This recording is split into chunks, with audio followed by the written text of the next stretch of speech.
6, 5, 4, 3, 2, 1, 0.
Hello.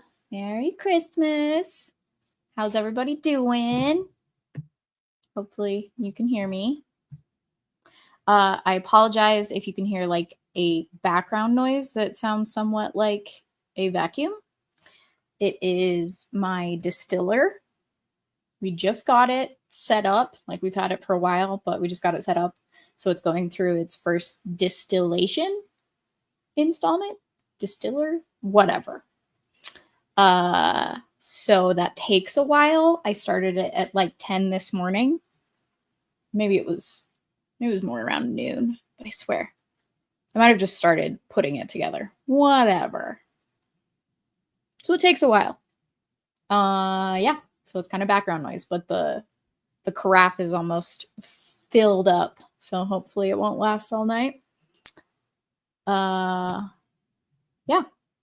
How's everybody doing? How's your Christmas? You guys eating your Christmas dinner if you do things like that?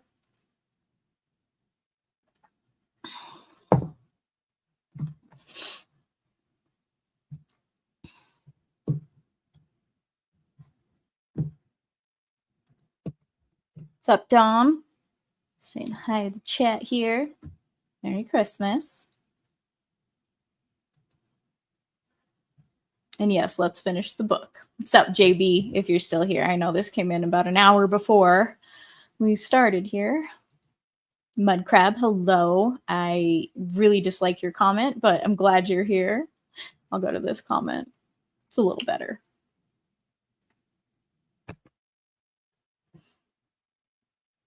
I don't know what the Icelandic Yale cat is. So I didn't. Dom, hello. I meant to hit Sam's chat. Hi. How's it going?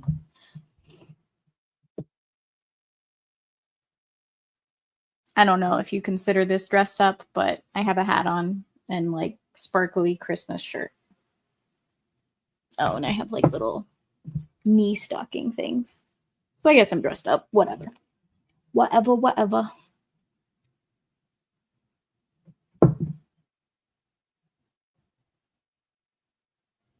Well, hello, Burnaby, Bernabe, Bernard. Merry Christmas. I like your PFP, by the way. Yes, green hat.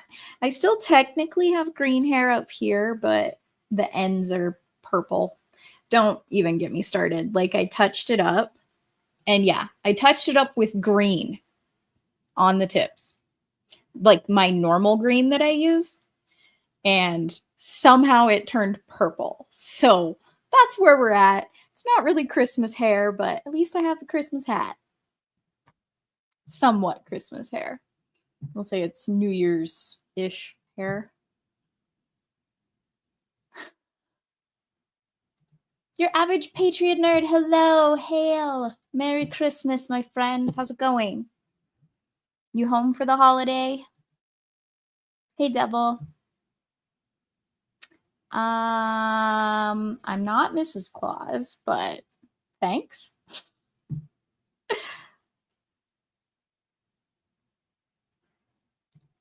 I don't trust that you can't hear me over the distiller. Okay, then I guess I'm dressed up.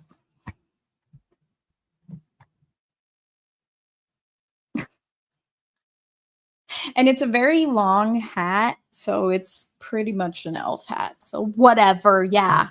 I dressed up as an elf.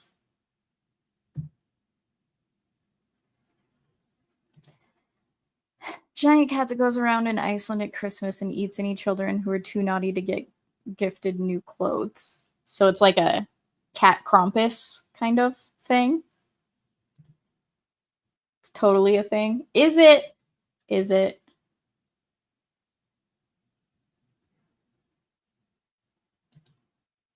Well, I'm glad you're off tonight. Is that because you're Santa Claus and you needed a break? Delivered all the presents last night?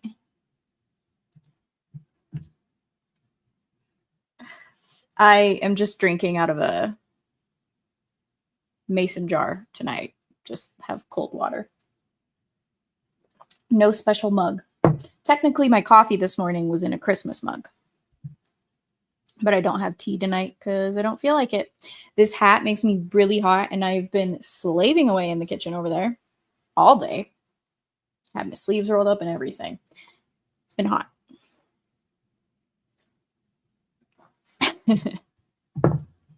Jolly old Saint Nick.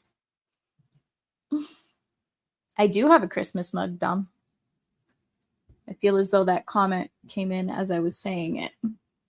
It's just got trees on it. I got it from someone I dog sat for. God, probably like 6 years ago or so. 6 or 7 years ago. God, I'm old. Ew. Ugh.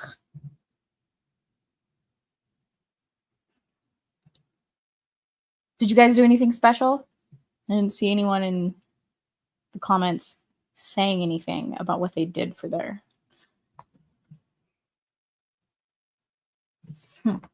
Interesting. Sorry. I was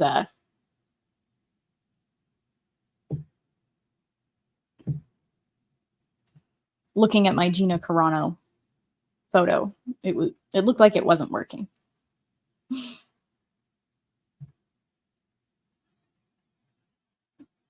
Now that sucks, Dom.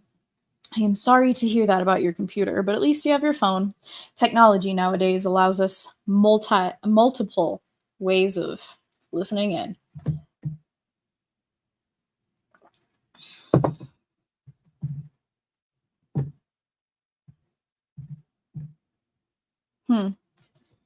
I definitely don't remember pretty much anything from last time.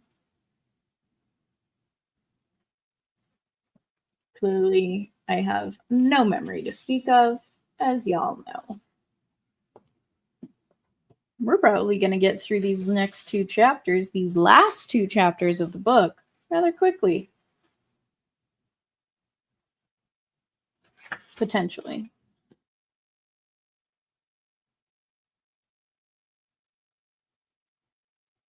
Ah, yes, I remember. I'm not going to go through each chapter, but the most recent one, Oolong did Oolong things and got tricked into showing that he has zero discipline when it comes to women.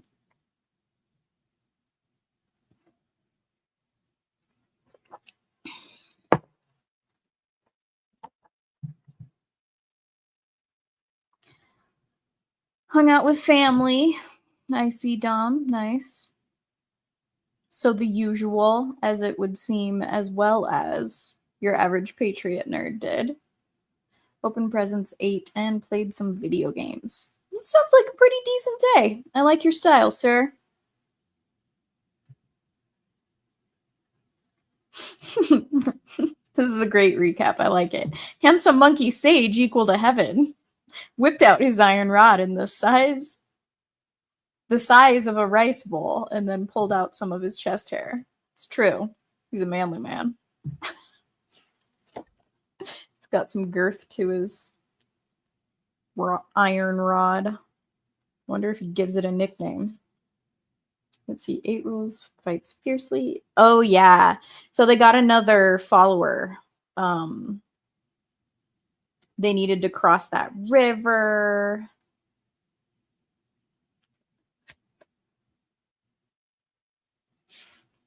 That was the chapter before. Basically, they all need to learn to just, any new person they meet, say that they're the pilgrim seeking scriptures from the West Heaven or whatever.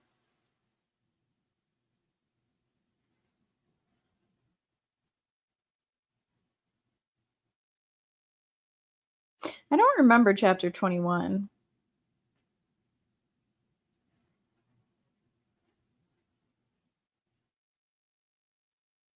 Oh, I got it. Chapter 21, there was like another bodhisattva person, not our normal Guanyin, but Lingji of Sumera.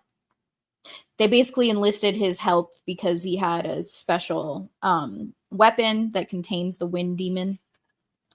So they were able to save Tripitaka because of that dude. And then they carried on with their journey.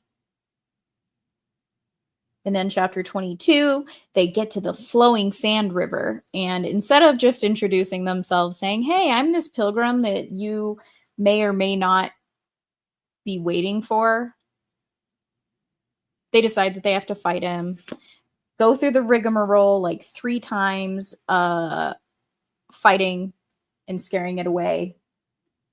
Because Oolong can fight in the water, whereas Monkey cannot, but Monkey's stronger. So Oolong was supposed to lure, I can't remember his name, their new friend.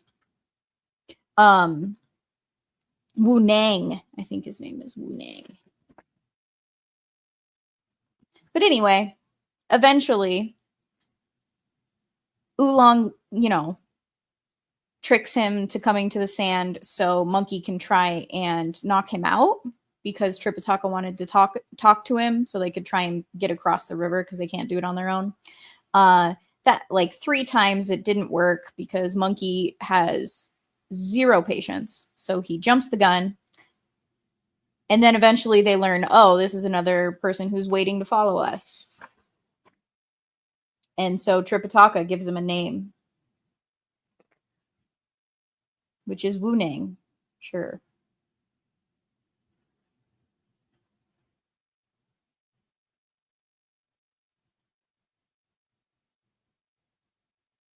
Religious name, Sha Wu Jing. Wu Jing.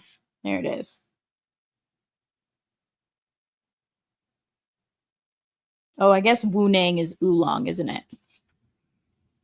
But anyway, that was chapter 22. And then chapter 23, they are in the mountains and a little tired. Oolong doesn't want to sleep on the ground or whatever and wants to push up the mountain to get to a town so they can sleep in beds or whatever. Well, the ghosty ghoulies that are there to like help them along their way, from heaven. They're not really ghosty ghoulies, but that's what I'm going to call them.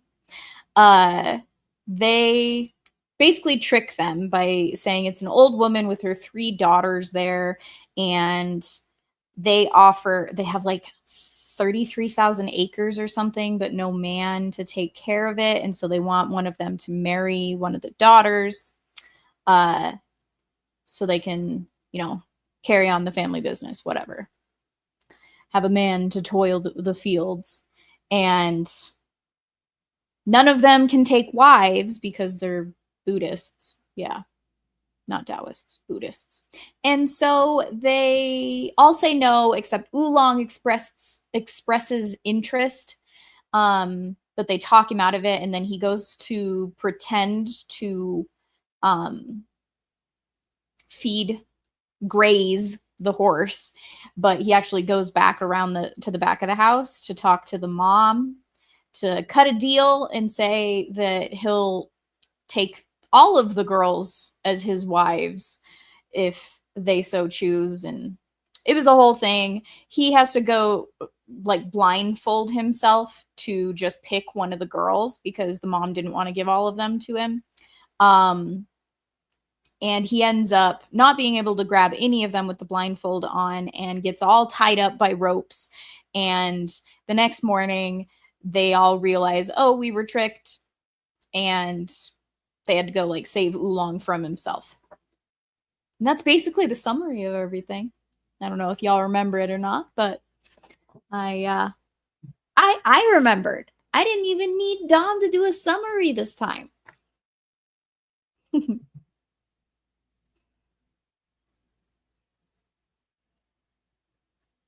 Beat ya.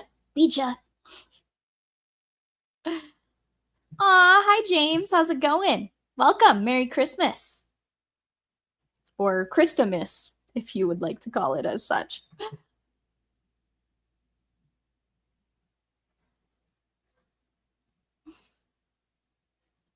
Yes, there were a lot of sexual references in these ones. This one, whatever you want to say. I can't remember if it was like one that had a lot of them or if it was just throughout all 3. But we did those 3 chapters last time, so pretty successful. Yes, a man to kill the spiders and open jars. Exactly. I need one of those. I have to do those things. Well, my brother opens the jars, but I have this thing that my mom made. She knits, and it's so like, I don't want to say it's plastic.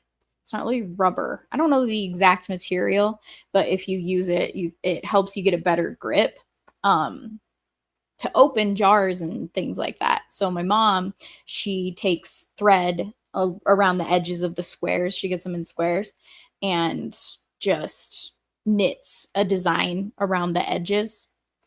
I'll be right back. I'm going to show you. That'll be easier because I feel like it and reasons.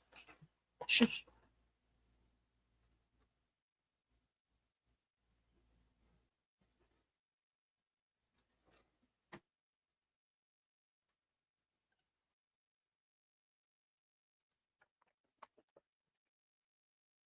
So it's this thing.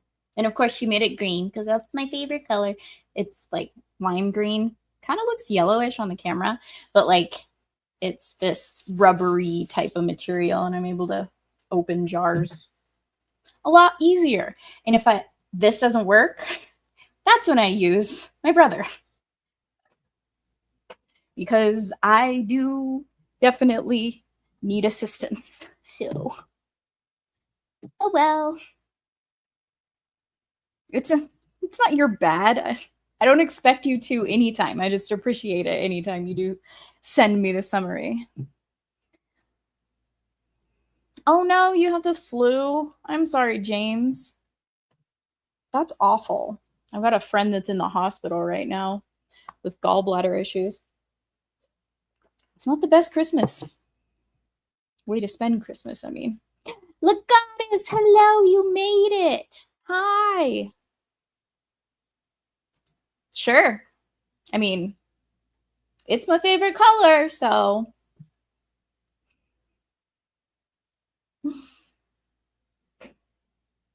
Yes, he did mention that he may be late or not be able to make it at all. So I'm glad he made it at all. Welcome, Legatus.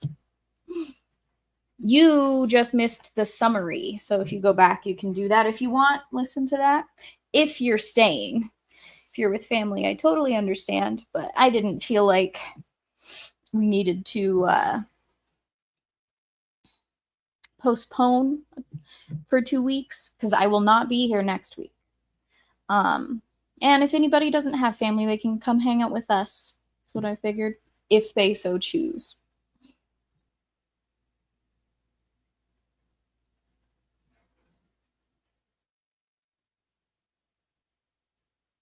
Sure. Well done.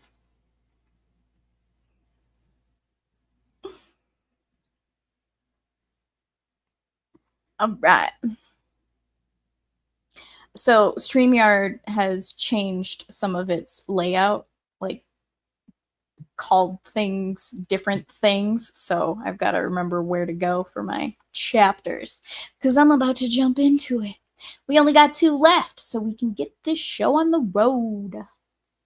And we're starting in chapter 24, right? Right. Yeah. I don't know if you heard my brother just sneeze right now, but he sounds like our dad.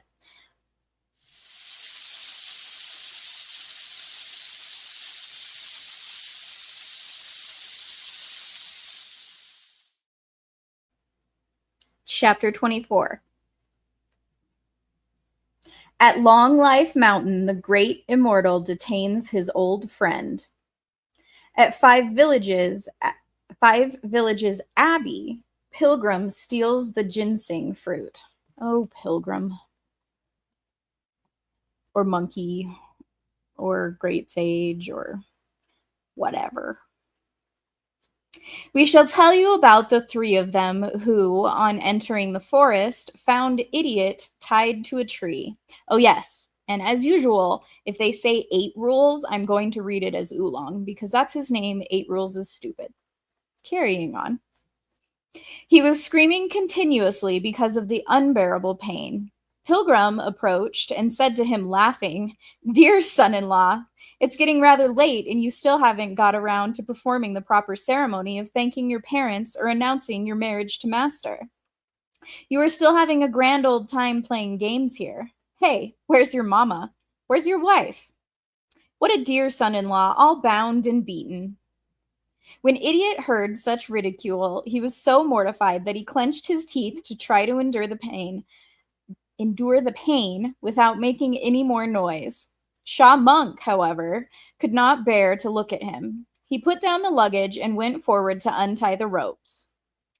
After he was freed, Idiot could only drop to his knees and kowtow toward the sky, for he was filled with shame.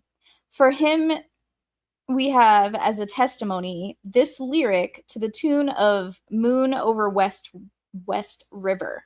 I don't know that tune, so I'm going to just read it, as y'all know that I do. Eros is a sword injurious. Live by it and you will be slain. The lady so fair and lovely at 16 is more vicious than a yaksa. You have but one principal sum. You can't add profit to your purse. Guard and keep well your precious capital, which you must not squander and waste. Scooping up some dirt and scattering it like incense, Oolong bowed to the sky. "Did you recognize those bodhisattvas at all?" asked Pilgrim. "I was in a stupor, about to faint," replied Oolong. "How could I recognize anyone?" Pilgrim then handed him the slip of paper. When Oolong saw the Gotha, he was more embarrassed than ever. "Second brother does have all the luck," said Shaw Monk with a laugh, "for you have attracted these 4 bodhisattvas here to become your wives." "Brother," said Oolong, "let's not ever mention that again. It's blasphemy. From now on, I'll never dare do such foolish things again. Even if it breaks my bones, I'll carry the pole and luggage to follow master to the west." "You are finally speaking sensibly," said Tripitaka. Pilgrim then led his master up the main road, and after journeying for a long time, they suddenly came upon a tall mountain. Pulling in the reins, Tripitaka said, "Disciples, let's be careful as we travel up this mountain before us, for there may be monsters seeking to harm us." Ahead of your horse, you have the three of us, said Pilgrim. Why fear the monsters? Reassured by these words, the elder proceeded. That mountain is truly a magnificent mountain. A tall mountain most rugged, its shape both lofty and grand. Its root joins the Kunlun ranges. Its top reaches to the sky. White cranes come oft to perch on junipers. Black apes hang frequently on the vines. As the sun lights up the forest, strands upon strands of red mist are circling. As wind rises from dark gorges, 10,000 pink cloud pieces soar and fly. Hidden birds sing madly in green bamboos. Pheasants do battle amidst wildflowers. You see that 1,000-year peak, that 5 blessings peak, and the hibiscus peak. They all glow and shimmer most awesomely. That ageless rock, that tiger tooth rock, and that 3 heaven rock, where auspicious air rises endlessly. Below the cliff, delicate grass. Atop the ridge, fragrant plum. The thorns and briars are thick. The orchids are pale and pure. The deep woods phoenix musters 1,000 fowls. An old cave's unicorn rules countless beasts. Even the brook seems caring. She twists and turns as if looking back. The peaks are continuous, row upon row circling all around. You also see those green locust trees, those mottled bamboos, and those verdant pines. Rivals ever fresh in their dense lushness. Those pears milk white, those peaches red, and those willows green, all competing in their triple spring hues. Dragons sing and tigers roar. The cranes dance and the apes wail. Did you hear the distiller shut off? The musk deer from flowers walk out. The phoenix cries facing the sun. It's a mount divine, land of true blessings, the same as Penglai, wondrous fairyland. See those flowers blooming and dying, this mountain scene, where clouds draw near or leave the soaring peaks. With great delight, Tripitaka said as he rode along, Disciples, since I began this journey to the west, I have passed through many regions, all rather treacherous and difficult to traverse. None of the other places has scenery like this mountain, which is extraordinarily beautiful. Perhaps we are not far from Thunderclap, and if so, we should prepare in a dignified and solemn manner to meet the world's honored one. It's early, much too early, said Pilgrim, laughing. We are nowhere near. Elder brother, said Shaw Monk, how far is it for us to reach Thunderclap? 108,000 miles, said Pilgrim, and we have not even covered 1/10 of the distance. Elder brother, said Oolong, how many years do we have to travel before we get there? If we were talking about you two, my worthy brothers, said Pilgrim, this journey would take some 10 years. If we were talking about me, I could probably make about 50 round trips in a day, and there would still be sunlight. But if we are talking about Master, then don't even think about it. Wukong, said the Tang monk, tell us when we shall be able to reach our destination. Pilgrim said, we can walk from the time of your youth till the time you grow old, and after that, till you become youthful again. And even after going through such a cycle 1,000 times, you may still find it difficult to reach the place you want to go to. But when you perceive, by the resoluteness of your will, the Buddha nature in all things, and when every one of your thoughts goes back to its very source in your memory, that will be the time you arrive at the Spirit Mountain. Elder brother, said Shaw Monk, even though this is not the region of Thunderclap, a place of such scenic splendor must be the residence of a good man. That's an appropriate observation, said Pilgrim, for this can hardly be a place for demons or goblins. Rather, it must be the home of a holy monk or an immortal. We can walk leisurely and enjoy the scenery. We shall say no more about them for the time being. We now tell you about this mountain, which had the name of the Long Life Mountain. In the mountain there was a Taoist abbey called the 5 Villages Abbey. It was the abode of an immortal whose Taoist style was Master Zhen Yuan, and whose nickname was Lord Equal to Earth. There was, moreover, a strange treasure grown in this temple, a spiritual root that was formed just after chaos had been parted and the nebula had been established prior to the division of heaven and earth. Throughout the 4 great continents of the world, it could be found in only the 5 villages abbey in the West Aparagodanya continent. This treasure was called grass of the reverted cinnabar, or the ginseng fruit. It took 3,000 years for the plant to bloom, another 3,000 years to bear fruit, and still another 3,000 years before they ripened. All in all, it would be nearly 10,000 years before they could be eaten, and even after such a long time, there would be only 30 such fruits. The shape of the fruit was exactly that of a newborn infant, not yet 3 days old, complete with the 4 limbs and the 5 senses. If a man had the good fortune of even smelling the fruit, he would live for 360 years. If he ate one, he would reach his 47,000th year. That day, the great genuine immortal happened to have received a card from the celestial worthy of original commencement, who invited him to the Miluo Palace in the heaven of highest clarity to listen to the discourse on the Taoist fruit of the chaotic origin. That great immortal, you see, had already trained countless disciples to become immortals. Even now, he had with him some 48 disciples, all Taoist of the Quanzhen order, who had acquired the way. When he went up to the region above to listen to the lecture that day, he took 46 disciples along with him, leaving behind 2 of the youngest ones to look after the temple. One was called Clear Breeze, and the other was named Bright Moon.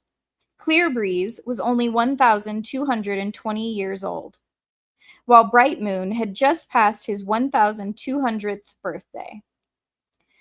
Before his departure, Master Zhen Yuan gave instructions to the 2 young lads, saying, I cannot refuse the invitation of the great honorable divine, and am leaving for the Miluo Palace to attend a lecture. You 2 must be watchful, for an old friend of mine will be passing by here any day.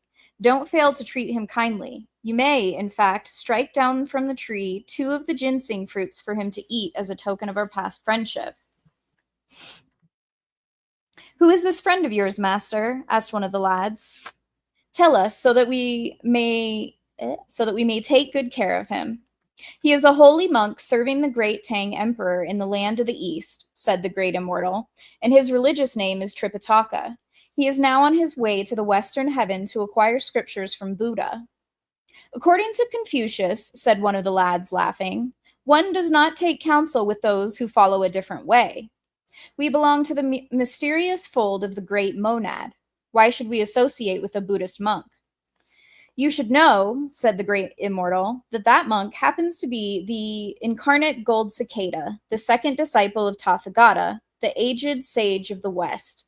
500 years ago, I became acquainted with him during the feast of the Ulambana bowl, when he presented me tea with his own hands as the various sons of Buddha paid me their respect. That's why I consider him an old friend. When the 2 immortal lads heard these words, they accepted them as the instruction of their master. As the great immortal was about to leave, he cautioned them again, saying, Those fruits of mine are all numbered. You may give him 2, but no more. When the garden was open to the public, said Clear Breeze, we shared and ate 2 of the fruits. There should be still 28 of them on the tree. We wouldn't think of using any more than you have told us to. The great immortal said, Though Tripitaka Tang is an old friend, his disciples, I fear, may be somewhat rowdy. It's best not to let them know about the fruits. After he had finished these instructions to the 2 lads, the great immortal ascended to the region of heaven with all his disciples. We tell you now about the Tang monk and his 3 companions, who were making a tour of the mountain. Looking up, they suddenly discovered several tall buildings by a cluster of pines and bamboos. Wukong, said the Tang monk, what sort of place do you think that is over there?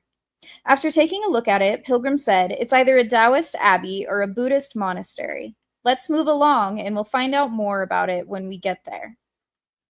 They soon arrived at the gate, and they saw a pine knoll cool and serene, a bamboo path dark and secluded, white cranes coming and leaving with clouds afloat, and apes climbing up and down to hand out fruits. Before the gate, the pond's wide and trees cast The pond is wide and trees cast long shadows. The rocks cracked, breaking the moss's growth. Palatial halls dark and tall as the purple heaven, and towers aloft from which bright red mists descend. Truly a blessed region, a spiritual place, like the cloudy cave of Penglai. Quiet, untouched by the affairs of man, tranquil, fit to nurse the mind of Tao. Bluebirds may bring at times a queen mother's note. A phoenix oft arrives with a Laojai scroll. There's no end to the sight of this noble Taoist scene. It's the spacious home of immortals indeed.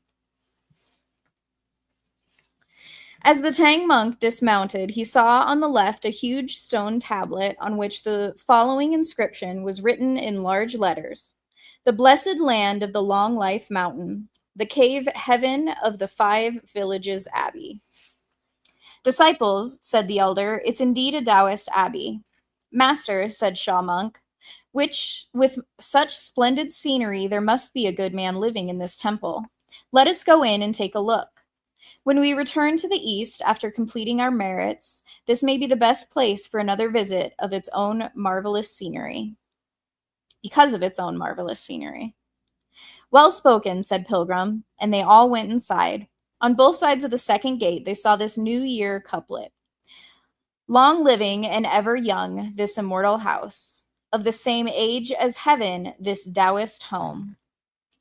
Pilgrim said with a snicker, "This Taoist is mouthing big words just to intimidate people. When I, old monkey, caused disturbance in the heavenly palace 500 years ago, I did not encounter such words even on the door of Laojai." "Never mind him," said Oolong. Let's go inside. You never know, maybe this Taoist does possess some virtuous accomplishment." When they passed through the second gate, they were met by 2 young lads who were hurrying out. Look how they appear. Healthy in bone and spirit, with visage fair. On their heads were short bundled tufts of hair. Their Taoist gowns, free-falling, seemed wrapped in mists. Their feathered robes, more quaint, for the wind-blown sleeves. Dragon heads had their sashes knotted tight. Silk cords laced lightly their sandals of straw. Such uncommon looks were of no worldly born. They were Clear Breeze and Bright Moon, 2 lads divine. The 2 young lads came out to meet them, bowing and saying, "Old master, forgive us for not coming to meet you. Please take a seat."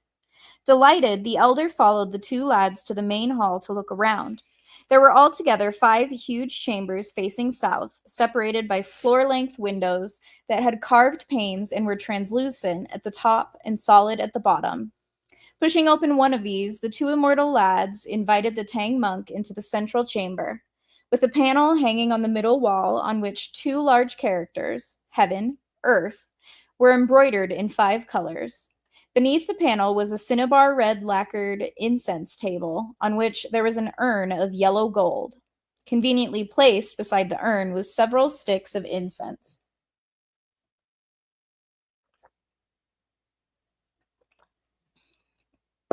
Hi, Static, if you're still here. And Cliff, also. And Clinton. Needed a pause, sorry. The Tang monk went forward and with his left hand took up some incense to put into the urn. He then prostrated himself 3 times before the table, after which he turned around and said, "Immortal lads, your 5 villages abbey is in truth a goldly region of the west. But why is it that you do not worship the 3 pure ones, the Thearchs of 4 quarters, or the many lords of high heaven? Why is it that you merely put up these 2 words of heaven and earth to receive the oblation of fire and incense?" Smiling, one of the lads said, "To tell you the truth, master, putting these 2 words up is an act of flattery on the part of our teacher. For of these 2 words, the one on top may deserve our reverence, but the one below is hardly worthy of our fire and incense." "What do you mean by an act of flattery?" asked Tripitaka. The lad replied, "The 3 pure ones are friends of our teacher, the 4 thearchs, his old acquaintances, the 9 luminaries, his junior colleagues, and the god of the new year, his unwanted guest." When Pilgrim heard this remark, he laughed so hard that he could barely stand up. "Elder brother," said Oolong, "why are you laughing?" "Talk about shenanigans of old monkey," said Pilgrim. "Just listen to the flim-flam of this Taoist kid." "Where is your honorable teacher?" asked Tripitaka. "Our teacher," said the lad, "had been invited by the honorable divine of the origin to attend a lecture on the Taoist fruit of the chaotic origin at the Miluo Palace in the heaven of highest clarity. He's not home." No longer able to restrain himself after hearing these words, Pilgrim shouted, "You stinking young Taoist! You can't even recognize people. Whom are you trying to hoodwink? What kind of taradiddle is this? Who is that heavenly immortal in the Miluo Palace who wanted to invite this wild bull shank of yours? And what sort of lecture is he going to give?" When Tripitaka saw how aroused Pilgrim was, he feared that the lads might give some reply that would lead to real trouble. So he said, "Wukong, stop being quarrelsome. If we leave this place the moment after we arrive, it is hardly a friendly gesture. The proverb says, 'The egrets do not devour the egret's flesh.' If their teacher is not here, why bother them? You go to graze the horse outside the temple gate. Let Shaw Monk look after the luggage, and Oolong fetch some grain from our bags. Let's borrow their pans and stove to prepare a meal for ourselves. When we are done, we can pay them a few pennies for firewood, and that will be the end of the matter. Attend to your business, each of you, and let me rest here for a while. After the meal, we'll leave." The 3 of them duly went about their business. Clear Breeze and Bright Moon, filled with admiration, said softly to each other, "What a monk! Truly the incarnation of a lovable sage of the West, whose true origin is not at all obscured. Well, our master did tell us to take care of the Tang monk and to serve him some ginseng fruits as a token of past friendship. He also cautioned us about the rowdiness of his disciples, and he couldn't have been more correct. It's a good thing that those 3, so fierce in their looks and so churlish in their manners, were sent away. For had they remained, they would certainly have to see the ginseng fruits." Then Clearbreeze said, "Brother, we are still not quite certain whether that monk is really an old acquaintance of master. We had better ask him and not make a mistake." The 2 lads therefore went forward again and said, "May we ask the old master whether he is Tripitaka Tang from the great Tang Empire, who is on his way to fetch scriptures from the western heaven?" Returning their bows, the elder said, "I am indeed. How is it that the immortal youths know my vulgar name?" "Before our master's departure," said one of them, "he gave us instructions that we should go some distance to meet you. We did not expect your arrival to be so soon, and thus we failed in the proper etiquette of greeting you. Please take a seat, master, and allow us to serve you tea." "I hardly deserve that," said Tripitaka. But Bright Moon went quickly back to his room and brought back a cup of fragrant tea to present to the elder. After Tripitaka had drunk the tea, Clearbreeze said, "Brother, we must not disobey our master's command. Let's go and bring back the fruit." The 2 lads took leave of Tripitaka and went back to their room, where one of them took out a gold mallet and the other a wooden tray for carrying elixir. They also spread out several silk handkerchiefs on the tray before going to the ginseng garden. Clearbreeze then climbed on the tree to strike at the fruits with the mallet, while Bright Moon waited below, holding the tray. In a moment, two of the fruits dropped down and fell onto the tray. The young lads returned to the main hall and presented the fruits to the Tang monk, saying, "Master Tang, our 5 villages abbey is situated in the midst of wild and desolate country. There's not much that we can offer you except these 2 fruits, our local products. Please use them to relieve your thirst." When the elder saw the fruits, he trembled all over and backed away 3 feet. He trembled all over and backed away 3 feet, saying, "Goodness, goodness, the harvest seems to be plentiful this year. But why is this abbey so destitute that they have to practice cannibalism here? These are newborn infants, not yet 3 days old. How could you serve them to me to relieve my thirst?" "This monk," said Clearbreeze, Clearbreeze quietly to himself, has been so corrupted by the fields of mouths and tongues, by the sea of strife and envy, that all he possesses are but two fleshly eyes and a worldly mind. That's why he can't recognize the strange treasures of our divine abode. Bright Moon then drew near and said, Master, this thing is called ginseng fruit. It's perfectly all right for you to eat one. Nonsense, nonsense, said Tripitaka. Their parents went through who knows how much suffering before they brought them to birth. How could you serve them as fruits when they are less than 3 days old? Clearbreeze said, Honestly, they were formed on a tree. Rubbish, rubbish, said the elder. How can people grow on trees? Take them away. This is blasphemy. When the young lads saw that he absolutely refused to eat them, they had no choice but to take the tray back to their own room. The fruit, you see, is peculiar. Peculiar. If it is kept too long, it will become stiff and inedible. So, when the two of them reached their room, they each took one of the fruits and began to eat them, sitting on the edge of their beds. Alas, now this is what has to happen. That chamber of theirs, you see, was immediately adjacent to the kitchen, joined, in fact, by a common wall. Even the whispered words from one room could be heard in the other, and Oolong was busily cooking rice in the kitchen. All that talk, moments before, about taking the golden mallet and the elixir tray had already caught his attention.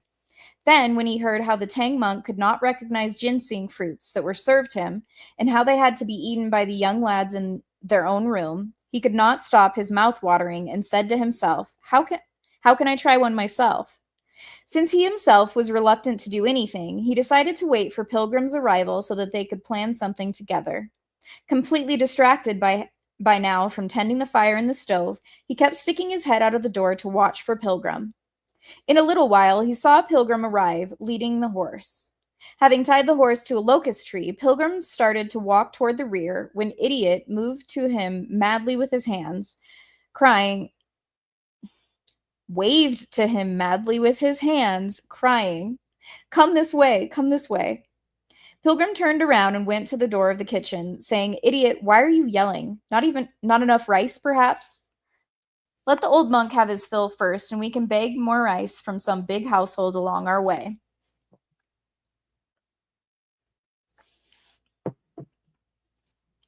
Come in, said Oolong. This has nothing to do with the amount of rice we have. There's a treasure in this Taoist temple. Did you know that? What kind of treasure? Asked Pilgrim. I can tell you, said Oolong with a laugh, but you have never seen it. I can put it before you, but you won't recognize it. You must be joking, Idiot, said Pilgrim. 500 years ago, when I, Old Monkey, searched for the way of immortality, I went all the way to the corner of the ocean and the edge of the sky. What can there be that I have never seen? Elder brother, said Oolong, have you ever seen the ginseng fruit? Somewhat startled, Pilgrim said, That I really have never seen, but I have heard that ginseng fruit is the grass of the reverted cinnabar. When a man eats it, his life will be prolonged. But where can one get a hold of it? They have it here, said Oolong. The two lads brought 2 of these fruits for Master to eat, but that old monk could not recognize them for what they were. He said that they were infants, not yet 3 days old, and dared not eat them. The lads themselves were quite disobliging. If Master would not eat, they should have given them to us. Instead, they hid them from us. Just now in the room next door, each had a fruit to himself and finished it with great relish. I got so excited that I was drooling, wondering how I could have a taste of this fruit. I know you are quite tricky. How about going to their garden and stealing a few for us to have a taste of them? That's easy, said Pilgrim. Old Monkey will go, and they will be at the reach of his hands. He turned quickly and began to walk to the front. Oolong caught hold of him and said, Elder brother, I heard them talking in the room, and they mentioned something about using a gold mallet to knock down the fruits. You must do it properly and without being detected. I know, exclaimed Pilgrim. Our great sage used the magic of body concealment and stole into the Taoist chamber. The 2 Taoist lads, you see, were not in the room, for they had gone back to the main hall to speak to the Tang monk after they had finished eating the fruits. Pilgrim looked everywhere for the gold mallet and discovered a stick of red gold hanging on the window pane. It was about 2 feet long and as thick as a finger. At the lower end, there was a knob about the size of a clove of garlic, while the upper end had a hole through which a green woolen thread was fastened. He said to himself, "This must be the thing called the gold mallet." Taking it down, he left the Taoist chamber, went to the rear, and pushed through a double-leaf door to have a look. Ah, it was a garden. You see vermilion fences and carved railings, artificial hills ruggedly built. Strange flowers rival the sun in brightness. Bamboos match well the clear sky in blueness. Beyond the flowing cup pavilion, one curved band of willows like mists outspread. Before the moon-gazing terrace, bands of choice pines like spilled indigo. Shining red, pomegranates with brocade-like sacks. Fresh, tender green, grass by the ornamental stools. Luxuriant blue, sand orchids like jade. Limpid and smooth, the water in the brook. The cassia glows with the wutong by the golden well.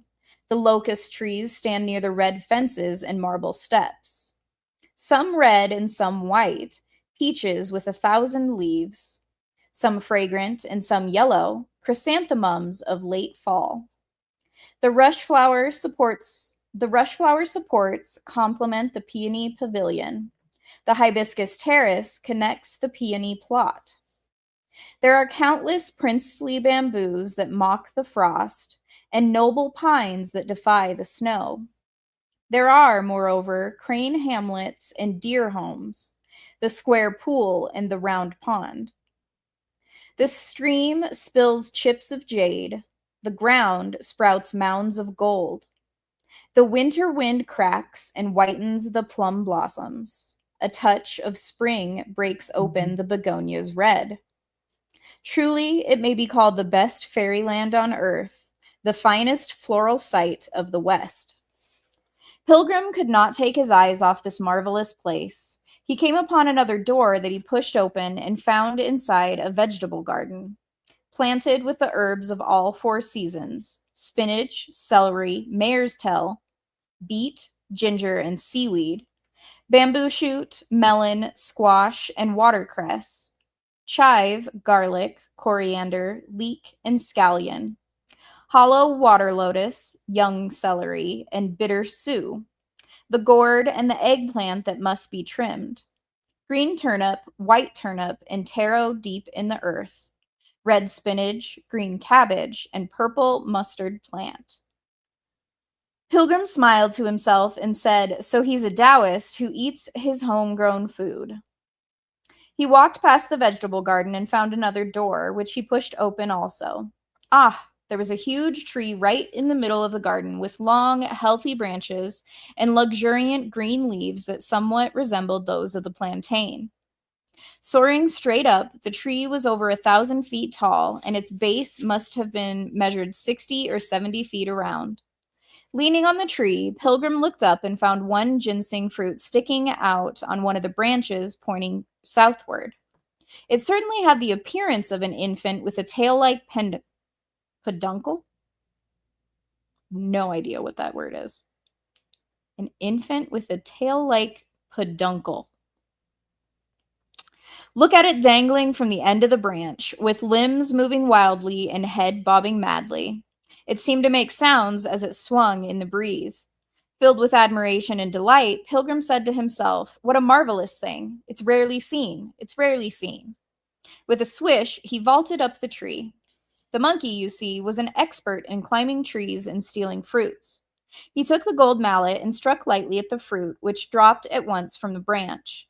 Pilgrim leapt down after it, but the fruit was nowhere to be seen. Though he searched for it all over the grass, there was not a trace of it. "Strange, strange," said Pilgrim. "I suppose it could walk with its legs, but even so it could hardly have jumped across the wall. I know. It must be the local spirit of this garden who will not allow me to steal the fruit. He must have taken it."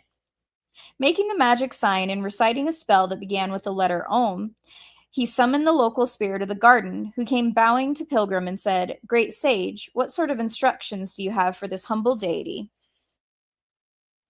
"Don't you know," said Pilgrim, "the old monkey happens to be the world's most famous thief? When I stole the immortal peaches, the imperial wine, and the efficacious pills that year, there was no one brave enough to share the spoils with me. How is it, therefore, when I steal just one of their fruits today, that you have the gall to snatch away the prime portion? Since these fruits are formed on a tree, I suppose even the fowls of the air may partake of them. What's wrong with my eating one of them? How dare you grab it the moment I knock it down? Great sage, said the local spirit, you have made a mistake in blaming me. This treasure is something that belongs to an earthbound immortal, whereas I am only a ghost immortal. Would I dare take it? I don't even have the good fortune to smell it.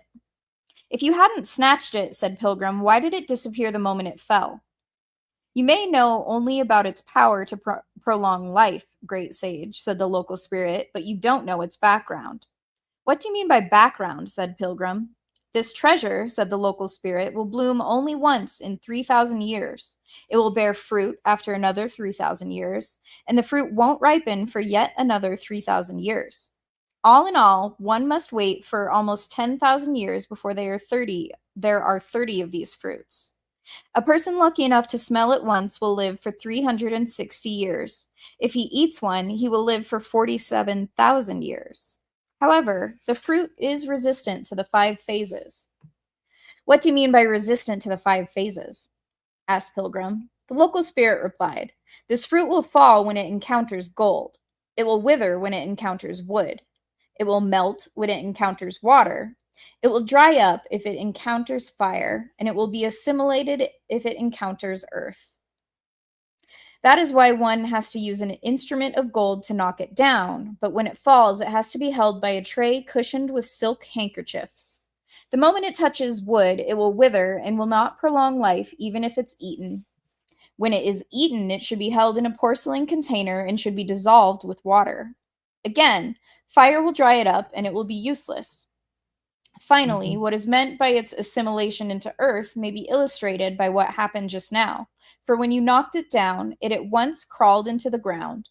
This part of the garden will last for at least 47,000 years. Even a steel pick will not be able to bore through it, for it is 3 or 4 times harder than raw iron. That is why a man will live long if he eats one of the fruits. If you don't believe me, great sage, strike at the ground and see for yourself. Whipping out his golden-hooped rod, Pilgrim gave the ground a terrific blow. The rod rebounded at once, but there was not the slightest mark on the ground.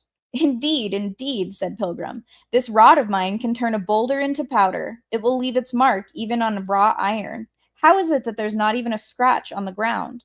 Well, in that case, I have made a mistake in blaming you. You may go back. The local spirit thus went back to his own shrine.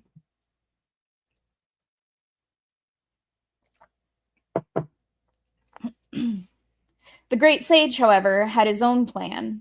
After climbing up on the tree, he held the golden mallet in one hand and with the other pulled up the front of his silk shirt to make a little sack. Parting the leaves and branches, he knocked 3 of the fruits into the sack. He jumped down from the tree and ran straight to the kitchen. Elder brother, said Oolong, smiling. Do you have them? Aren't these the ones? Said Pilgrim. I reached and took, that's all. But we shouldn't let Shaw Monk pass up the chance of tasting this fruit. You call him. Oolong waved his hands and cried, Wu Jing, come. Setting down the luggage, Shaw Monk ran into the kitchen and said, Elder brother, why did you call me? Opening the sack, Pilgrim said, Brother, take a look. What are these? When Shaw Monk saw them, he said, Ginseng fruits. Fine, said Pilgrim. So you recognize them? Where did you taste them before? I have never tasted the fruit before, said Shaw Monk. But when I was the curtain-raising captain, I waited on the throne to attend the festival of immortal peaches, and I saw many immortals from beyond the sea presenting this fruit to the Lady Queen Mother as a birthday gift. So I have seen it, but I have never tasted it. Elder brother, will you let me try a little? No need to say more, said Pilgrim. There's one for each of us, brothers. The 3 of them took the fruits and began to enjoy them. That Oolong, of course, had a huge appetite and a huge mouth. When he heard the conversation of the young lads earlier, he already felt ravenous. The moment he saw the fruit, therefore, he grabbed it and with one gulp swallowed it whole. Then he rolled up his eyes and said in a roguish manner to Pilgrim and Shaw Monk, What are you 2 eating? Ginseng fruit, said Shaw Monk. How does it taste? Asked Oolong. Wu Jing, said Pilgrim. Don't listen to him. He ate it first. Why all these questions now? Elder brother, said Oolong, I ate it somewhat too hurriedly, not as the two of you are doing, mincing and munching little by little to discover its taste. I swallowed it without even knowing whether it had a pit or not. Elder brother, if you are helping someone, help him to the end. You have roused the worms in my stomach. Please fetch me another fruit so that I can take time to enjoy it. Brother, said Pilgrim, you really don't know when to stop. This thing here is not like rice or noodles, food to stuff yourself with. There are only 30 such fruits in 10,000 years. It's our great fortune to have eaten one already, and you should not regard this lightly. Stop now, it's enough. He stretched himself and threw the gold mallet into the adjacent room through a little hole on the window paper without saying anything more to Oolong. Idiot, however, kept muttering and mumbling to himself.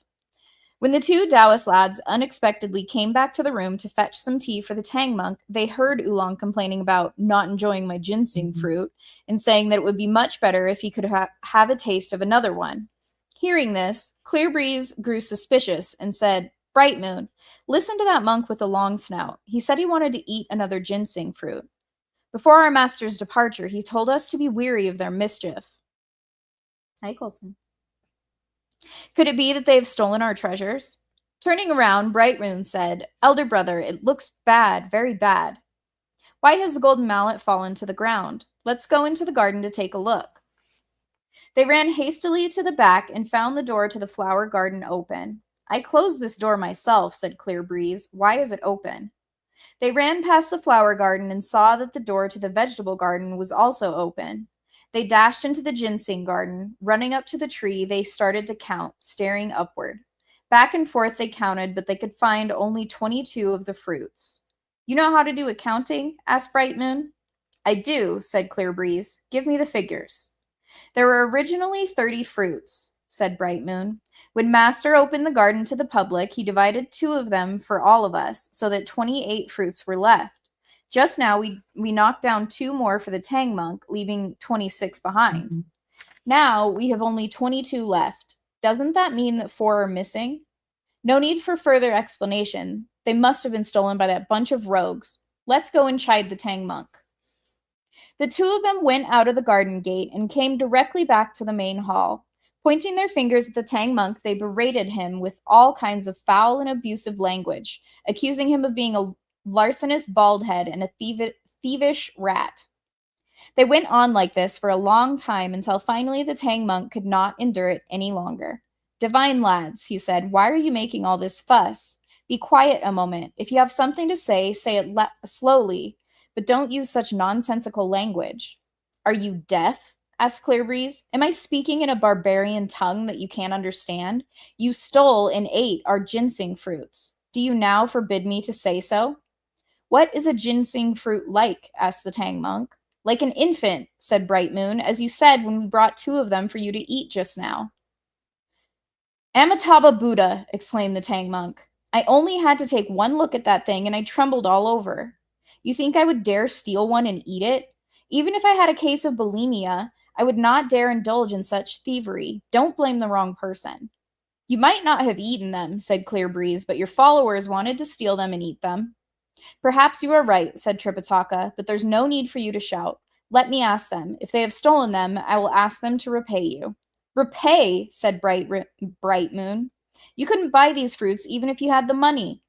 If they can't buy them with money, said Tripitaka, they can at least offer you an apology, for as the proverb says, righteousness is worth 1,000 pieces of gold. That should be sufficient. Moreover, we are still not sure whether it is my disciples who took your fruits.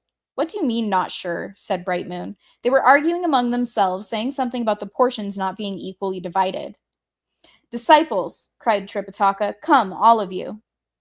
When Sha Monk heard this, he said, It's terrible, we've been discovered. Old Master is calling us, and the Taoist lads are making all this racket. They must have found out. It is extremely embarrassing, said Pilgrim. This is just a matter of food and drink. But if we say so, that means we are stealing for our mouths. Let's not admit it. Yes, said Oolong, let's deny it. The 3 of them had no choice, however, but to leave the kitchen for the main hall. Alas, we do not know how they would be able to deny the charges. You guessed it. Let's listen to the explanation in the next chapter.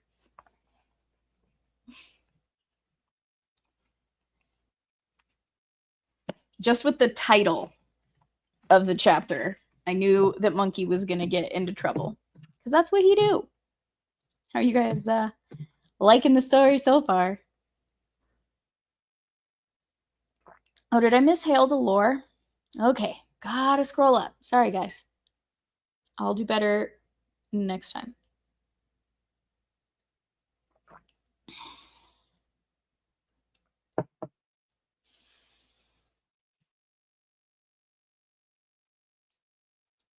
Cliff, hello. I did say hello to you earlier, but officially, here we are. And Clinton as well. Hello and hail. Merry Christmas, you guys. Thank you for stopping by if you're still here.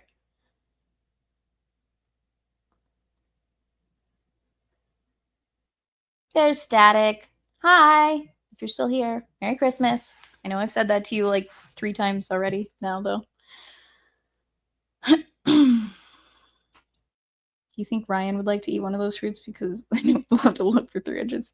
Yeah, I doubt it very much. Although, technically, I don't think he'd mind because that would mean that he doesn't get old. And that's why he wants to basically die at 50. Because he doesn't want to be an old fart on the road holding up traffic. What's up, Hail the Lore? Merry Christmas. Thanks for stopping in.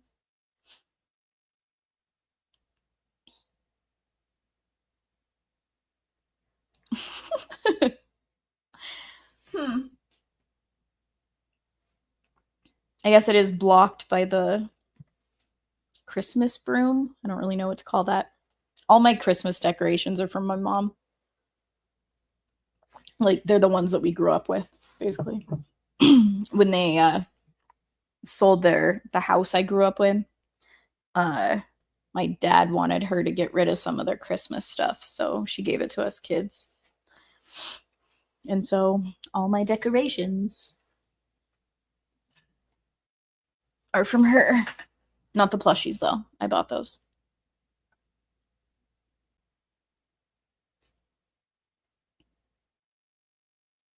Have a good night, Cliff.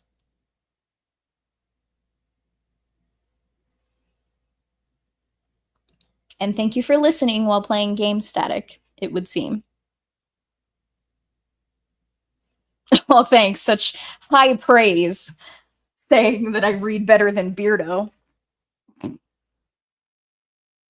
Love you, Beardo, but you need to work on your reading. Let's just say that. As does Jeremy and Jay.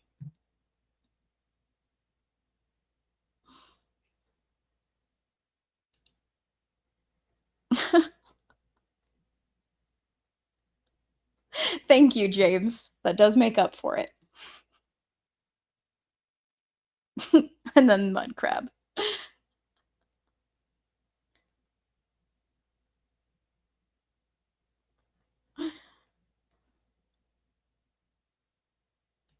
I do need to correct you. It's than, not then.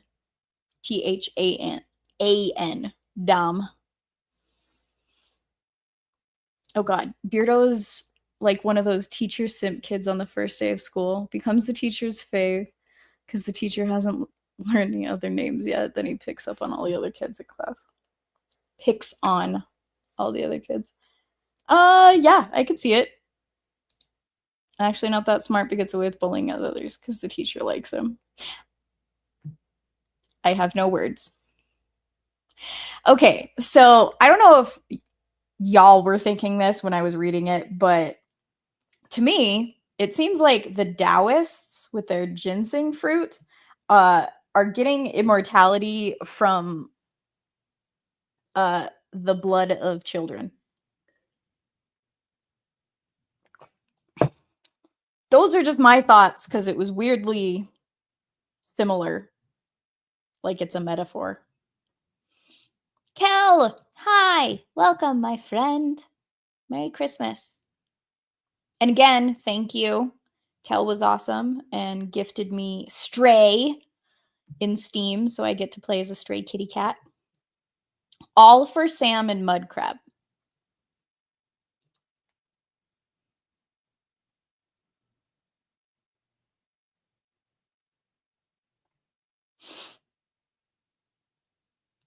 Uh, he wants to go outside, but he doesn't want to go outside. The fur baby you speak of. And he also wants food, I guess. It is past 7. Yeah, Monkey is definitely not learning from his past mistakes. And like he even talked about um when he stole the peaches, like the immortal peaches or whatever.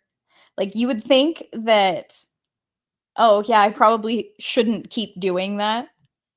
Ridiculous. Sorry you're lost, your average patriot nerd. I mean, not much has changed. He's still a rambunctious fool. Wait, why do I have abandonment issues? Static?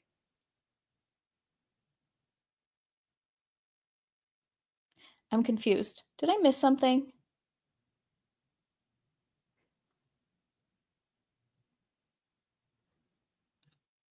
You do not love Beardo. I don't know. What is your question, Dom? I guess you could say monkey's not learning. Uh-oh. Oh, if you guys could, would you like to live for 360 years or thousands of years? No. Well, I mean, like it would be lonely. But if there's the possibility of like loved ones living for that long, maybe. Hmm. Probably still no. I think it just depends on many factors. I don't know. I'm leaning towards that's a no. I know it's a dark theory, but how can you not think that? Come on, especially like with modern times as they are. What's the static? Help me. That the it's not Pizzagate stuff. We were talking about it on one of the pregame. That chick and like her art with like Lady Gaga. Mm-hmm. I see now what you mean about the abandonment issues. I just, people come and go freely. That's the only reason I say adrenochrome. Isn't that what that stuff is about? Am I completely missing the mark? Thank you, Static. Hey, Tommy Doyle, how's it going? Welcome. Merry Christmas. Be nice, James. Dying is for wimps.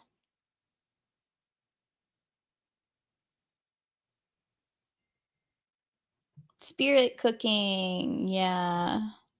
And yeah, that's the name of the Chickadee. Marina Abramovich, I think is how that's pronounced. That's what it reminded me of. Maybe it's because I've recently talked about it with y'all. Like that could totally be why it was on my brain with it. But come on, like a tree where the Buddhist monk sees it as babies and refuses to eat it, and the Taoist priests or whatever are saying that, like, I don't know, he's too worldly and so he sees it as babies when it's not. But I feel like it is, and they're the ones that are, not so great. Like, is it a commentary on Taoism versus Buddhism?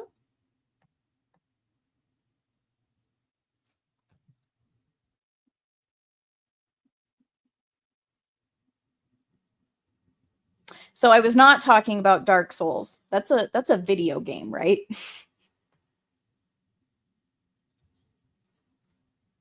They live off the expense of others to keep their immortality. Right.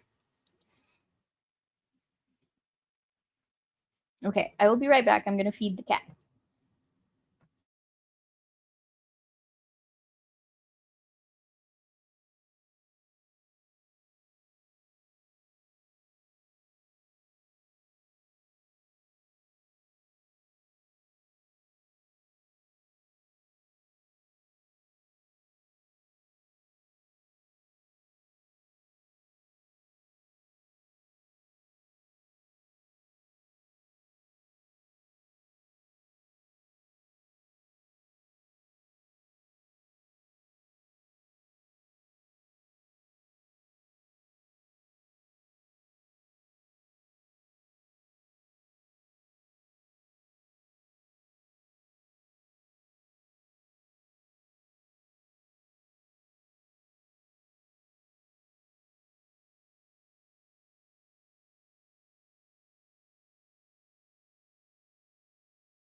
Okay, I fed cats and I gave my brother a cookie. So technically, I lied, but not on purpose.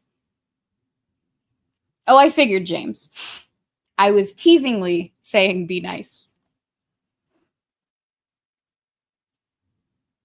Oh, well, whatever. I know it was dark, but we live in dark times.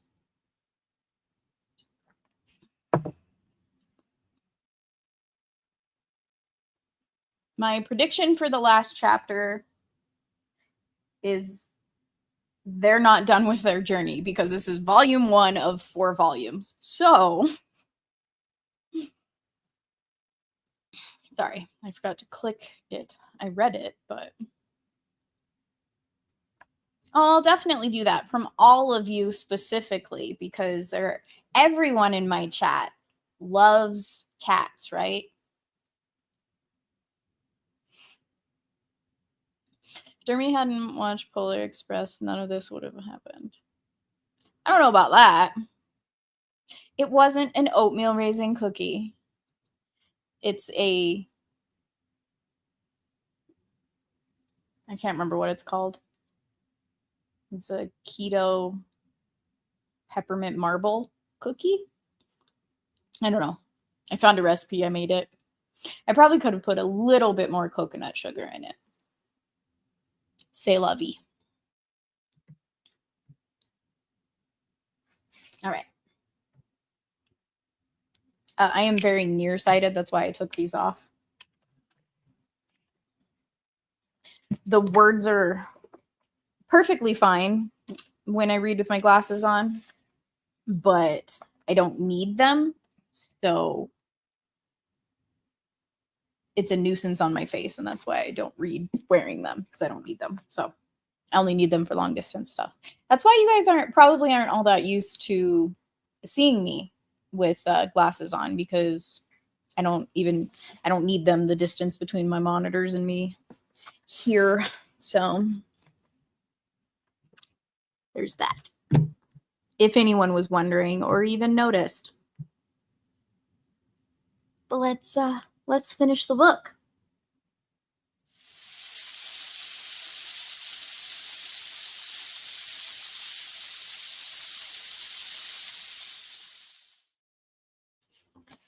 Chapter 25. The genuine immortal gives chase to catch the scripture monk. Pilgrim's son greatly disturbs 5 villages abbey. Shocking, that one. We were telling you about the 3 brothers who went to the main hall and said to their master, "The rice is almost done. Why did you call us?" "Disciples," said Tripitaka, "I didn't want to ask you about the rice. They have something called the ginseng fruit in this abbey, which looks like a newborn infant. Which one of you stole it and ate it?" "Honestly," said Oolong, "I don't know anything about it and I haven't seen it." It's the one who is laughing. It's the one who's laughing, said Clear Breeze. "I was born with a laughing face," snapped Pilgrim. "Don't think because you have lost some kind of fruit that you can keep me from laughing." "Disciple, don't get angry," said Tripitaka. "Those of us who have left the family should not lie, nor should we enjoy stolen food. If you have in truth eaten it, you owe them an apology. Why deny it so vehemently?" When Pilgrim perceived how reasonable this advice of his master was, he said truthfully, "Master, it's not my fault. It was Oolong who overheard those 2 Taoist lads eating some sort of ginseng fruit. He wanted to try one to see how it tasted and told me to knock down 3 of the fruits. Each of us brothers had one. It's true that we have eaten them. What's to be done about that?" "He stole 4 of the fruits," said Bright Moon, "and still this monk could claim that he's not a thief." "Amitabha Buddha," said Oolong, if you stole 4 of them, why did you only bring out 3 for us to divide among ourselves? Didn't you skim something off of the top already?" So saying, Idiot began to make a fuss again. When the immortal lads found out the truth, they became even more abusive in their language. The great sage became so enraged that he ground his steel-like teeth audibly and opened wide his fiery eyes. He gripped his golden-hooped rod again and again, struggling to restrain himself and saying to himself, "These malicious youths." They certainly know how to give people a lashing with their tongues. All right, so I have to take such abuse from them. Let me offer them in return a plan for eliminating posterity, and none of them will have any more fruit to eat. Dear Pilgrim, he pulled off a strand of hair behind his head and blew on it with his magic breath, crying, "Change!" It changed at once into a specious pilgrim standing by the Tang monk Wu Jing and Wu Nang to receive the scolding from the Taoist lads. His true spirit rose into the clouds, and with one leap he arrived at the ginseng garden. Whipping out his golden hooped rod, he gave the tree a terrific blow, after which he used that mountain-moving divine strength of his to give it a mighty shove. Alas! Leaves fell, limbs cracked, and roots became exposed. The Taoists lost their grasp of reverted cinnabar. After the great sage had pushed down the tree, he tried to look for the fruits on the branches, but he could not find even half a fruit. The treasure, you see, would fall when it met with gold, and both ends of his rod were wrapped in gold. Moreover, iron is also one of the 5 metallic elements. The blow of the rod, therefore, shook loose all of the fruits from the tree, and when they fell, they became assimilated to the earth once they touched the ground, so that there is not a single fruit left on the tree. Fine, fine, he said. Now all of us can scram. He put away his iron rod and went back to the front. With a shake of his body, he retrieved his hair, but the rest of the people, like most of fleshly eyes and moral stock, could not perceive what had taken place. We now tell you about the 2 immortal lads who ranted at the pilgrims for a long time. Clearbreeze said, "Bright Moon, these monks do take our reproach quite well. We have been upbraiding them as if they were chickens all this time, but not once have they even attempted to answer us. Could it be that they really did not steal the fruits? With the tree so tall and the leaves so dense, we could have made a mistake in our tallying, and we might have chided them unjustly. We should go and investigate further." "You are right," said Bright Moon, and the 2 of them accordingly went back to the garden. But what they saw was only a tree on the ground with broken boughs and fallen leaves, without so much as a single fruit on it. Clearbreeze was so aghast that his legs gave way and he fell to the ground. Bright Moon shook so violently that he could hardly stand up. Both of them were scared out of their wits. We have as testimony this poem. Tripitaka went westward to the Long Life Mount. Wukong cut down the grass of reverted cinnabar.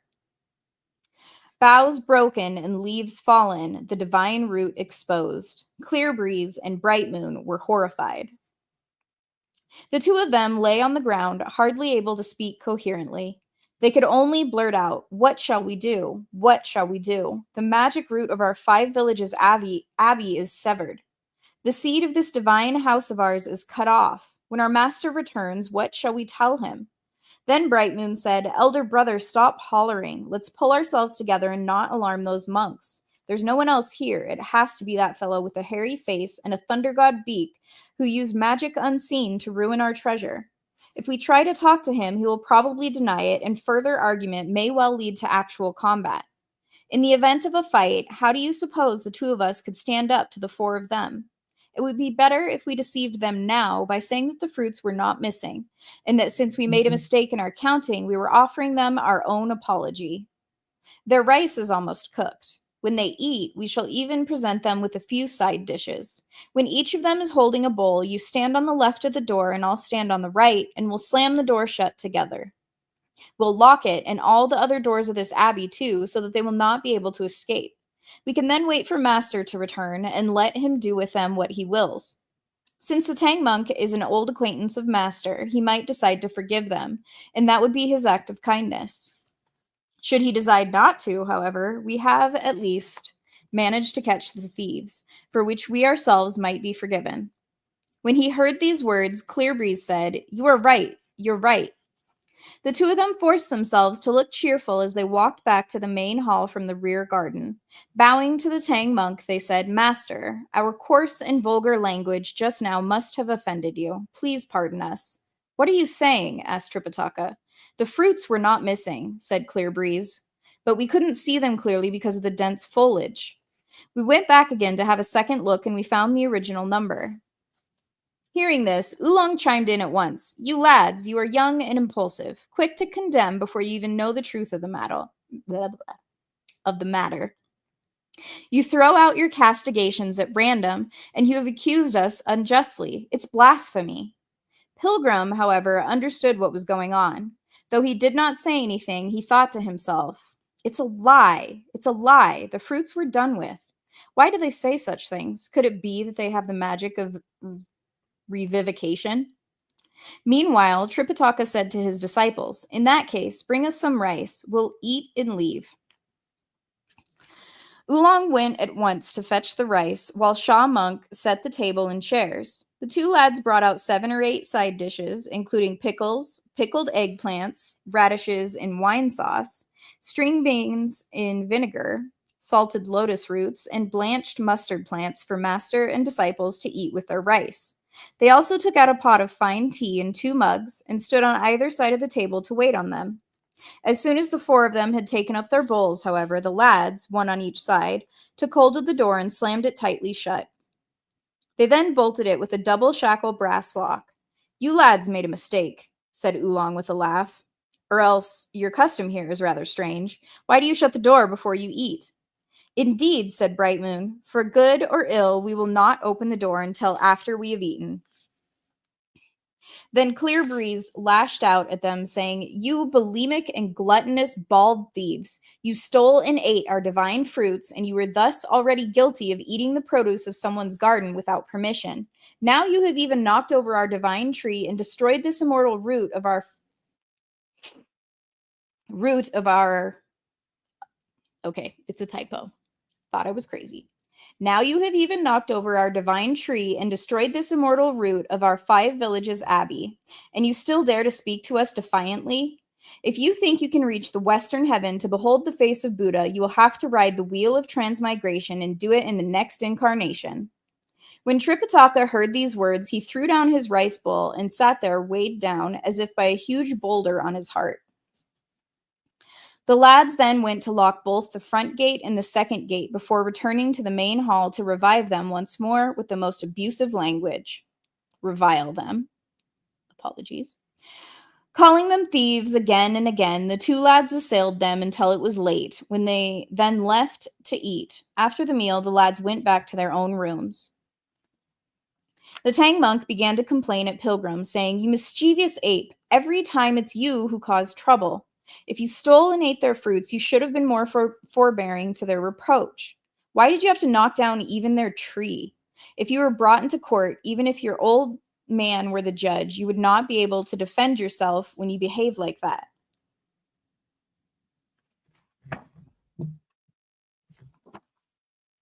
Sorry, there was a weird noise. Don't scold me, master, said Pilgrim. If those lads have gone to sleep, let them sleep. We'll leave tonight. Elder brother, said Shaw Monk, all the doors have been locked securely. How can we leave? Pilgrim said with a laugh, never mind, never mind. Old monkey will find a way. You have a way, all right, said Oolong. All you need to do is to change into some sort of insect and you can fly out through the hole or a crack in the window. But what about those of us who don't know how to change into these tiny things? We have to stay and take the blame for you. If he does something like that, said the Tang monk, and leaves us behind, I'll recite that old-time sutra and see whether he can take it. When he heard this, Oolong did not know whether to laugh or not. Master, he said, what are you saying? I have only heard the Surangama Sutra, the Lotus Sutra, the Peacock Sutra, the Guanyin Sutra, and the Diamond Sutra in Buddhism, but I've never heard of anything called the Old-Time Sutra. You don't know about this, brother, said Pilgrim. This fillet that I wear on my head was given to Master by the Bodhisattva Guanyin. Master deceived me into wearing it, and it took root, as it were, on my head so that it could never be removed. There is, moreover, the tight fillet spell, or the tight fillet sutra. The moment he recites that, I'll have a terrible headache, for it's the magic trick designed to give me a hard time. Master, don't recite it. I won't betray you. No matter what happens, all of us will leave together. As they spoke, it grew dark, and the moon rose in the east. Pilgrim said, when all is quiet and the crystal orb is bright, this is the time for us to steal away. Elder brother, said Oolong, stop this hocus pocus. The doors are all locked. Where are we going to go? Watch my power, said Pilgrim. He seized his golden-hooped rod and exercised the lock-opening magic. He pointed the rod at the door, and all the locks fell down with a loud pop as the several doors immediately sprang open. What talent, said Oolong, laughing. Even if a little smith were to use a lockpick, he wouldn't be able to do this so nimbly. Pilgrim said, This door is nothing. Even the South Heaven gate would immediately fly open if I pointed this at it. They asked their master to go outside and mount the horse. Oolong pulled the luggage, and Sha Monk led the way toward the west. Walk slowly, all of you, said Pilgrim. Let me go and see to it that the Taoist lads will sleep for a month. Disciple, said Tripitaka, don't harm them, or you will be guilty of murder as well as robbery. I won't harm them, said Pilgrim. Going inside again, he went to the door of the room where the lads were sleeping. He still had around his waist a few sleep-inducing insects, which he had won from the Devaraja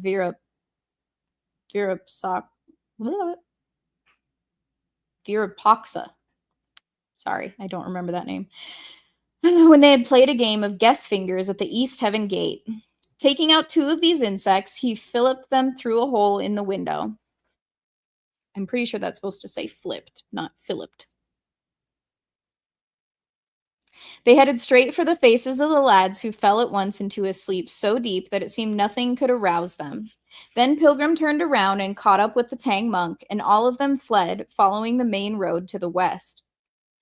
Throughout that whole night, the horse did not pause to rest, and they journeyed until it was almost dawn. Monkey, said the Tang monk, you have just about killed me. Because of your mouth, I've had to spend a sleepless night. Stop this complaining, said Pilgrim. It's dawn now, and you may as well take some rest in the forest here by the road. After you've regained a little strength, we'll move on. All that elder could do was to dismount and use a pine root as his couch. As soon as he put down the luggage, Sha Monk dozed off, while Oolong fell asleep with a rock as his pillow. The great sage's son, however, had other interests. Just look at him. Climbing the trees and leaping from branch to branch, he had a grand time playing. We shall leave them resting and make no further mention of them now. We now tell you about the great immortal who left the Tushita Palace with the lesser immortals after the lecture was over. Descending from the green jasper heaven and dropping down from the auspicious clouds, they arrived before the 5 villages abbey at the Long Life Mountain, where they found the gates wide open and the grounds neat and clean. Well, said the great immortal, Clear Breeze and Bright Moon are not that useless after all. Oh, just wait. Ordinarily, they don't even bestir themselves when the sun is high, but today, when we are away, they are willing to rise early to open the gates and sweep the grounds. All the lesser immortals were delighted, but when they reached the main hall, they discovered neither fire and incense nor any trace of a human person. Clear Breeze and Bright Moon were simply nowhere to be seen.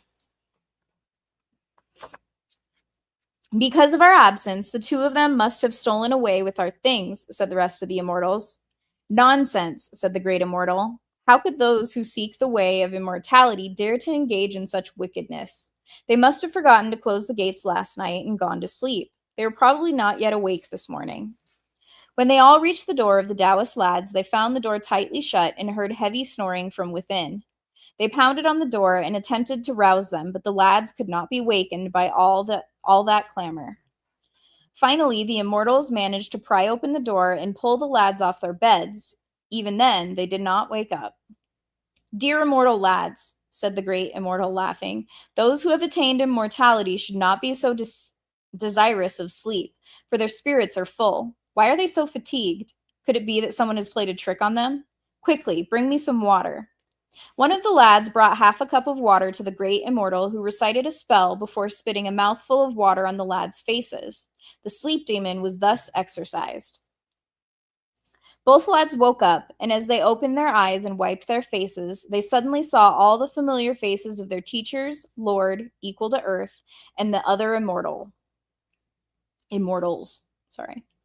Clear Breeze and Bright Moon were so startled that they knelt down at once and kowtowed, saying, Master, your old friends, the monk who came from the east, were a bunch of vicious thieves. Don't be afraid, said the great immortal, smiling. Take your time and tell me about them.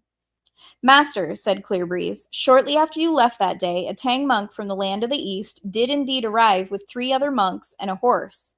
In obedience to your command, your disciples, having ascertained their origin, took 2 of the ginseng fruits and served them. That elder, however, had worldly eyes and a foolish mind, for he could not recognize the treasures of our immortal house.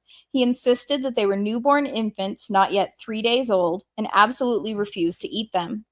For this reason, each of us ate one of the fruits instead. We didn't expect, however, that one of his 3 disciples, a fellow whose surname was Sun and whose given name was Wukong Pilgrim, would steal and eat 4 of the fruits. When we discovered the theft, we tried to reason with him, speaking rather forthrightly to that monk. But he refused to listen to us and instead used the magic of the spirit, leaving the body to... Oh, this is painful. When the 2 lads reached this point in their discourse, they could not hold back their tears. "Did that monk strike you?" asked the rest of the immortals. "He did not hit us," said Bright Moon, "but he struck down our ginseng tree." When the great immortal heard this, he was not angry. Instead, he said, "Don't cry, don't cry. What you don't know is that the fellow with the name of Sun is also a minor immortal of the great monad. He has great magic power and has caused such much disturbance in heaven. If our treasure tree is struck down, all I want to know is whether you will be able to recognize these monks if you see them again." "Certainly," said Clear Breeze. "In that case," said the great immortal, "follow me. The rest of you disciples can prepare the instruments of punishment. When I return, they shall be whipped." The various immortals took this instruction, while the great immortal mounted the auspicious luminosity with Clear Breeze and Bright Moon to give chase to Tripitaka. In a moment they had covered 1,000 miles, but when the great immortal looked toward the west at the tip of the cloud, he could not see the Tang monk anywhere. When he turned around and stared eastward instead, he found that he had overtaken the pilgrims by some 900 miles, for that elder, even with his horse galloping nonstop all night, had managed to travel only 120 miles. Reversing the direction of his cloud, the great immortal made the trip back in an instant.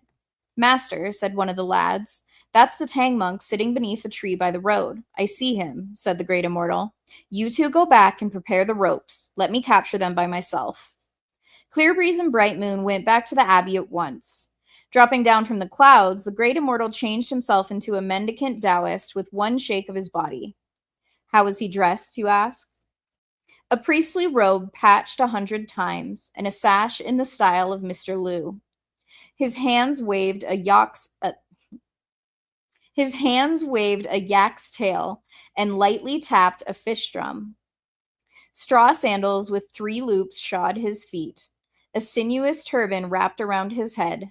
With wind-filled sleeves all aflutter, he sang of the rising moon. He came straight to the tree and said in a loud voice to the Tang monk, 'Elder, this poor Taoist raises his hands.' Hastily returning the salutation, the elder said, 'Pardon me for not paying respects to you first.' 'Where did the elder come from?' asked the great immortal, 'and why is he sitting in meditation here beside the road?'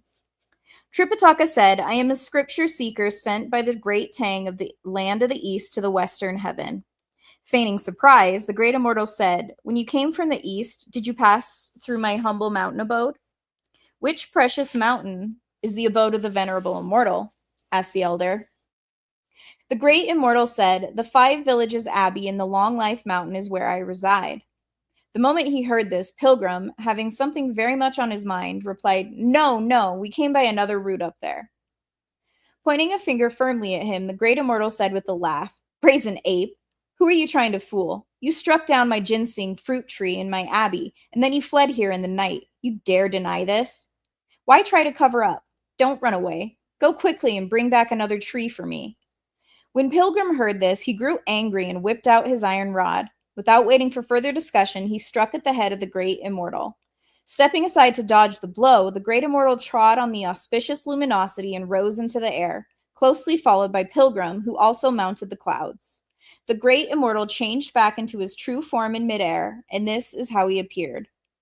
He wore a cap of purple gold, and a carefree gown trimmed with crane's down. He had on his feet a pair of shoes. A silk sash was tied around his waist. His body beamed that of a lad, his face that of a lady fair, but with flowing mustaches and beard. Some crow feathers adorned his hair. He faced Pilgrim, but without a weapon, save a jade yak's tail, which he twirled in his hand. Above and below, Pilgrim struck wildly with his rod, only to be parried again and again by the great immortal wielding his jade yak's tail. After 2 or 3 rounds of fighting, the great immortal displayed his magic of the cosmos in the sleeve. Standing on the tip of a cloud and facing the wind, he gently flipped open the wide sleeve of his gown and sent it toward the earth in a sweeping motion. All 4 of the monks and the horse were at once scooped up into the sleeve. "This is dreadful," said Oolong. "We have been placed in a clothes bag." "It isn't a clothes bag, idiot," said Pilgrim. "We've been scooped up into his sleeve." "In that case," said Oolong, "it shouldn't be too difficult. Let me use my rake and make a hole in his gown. When we make our escape, we can claim that he was careless and didn't hold us securely so that we fell out of his sleeve." Idiot started to dig into the garment madly with his rake, but all to no avail. Although the material was soft to the touch, it was harder than steel when it came into contact with the rake.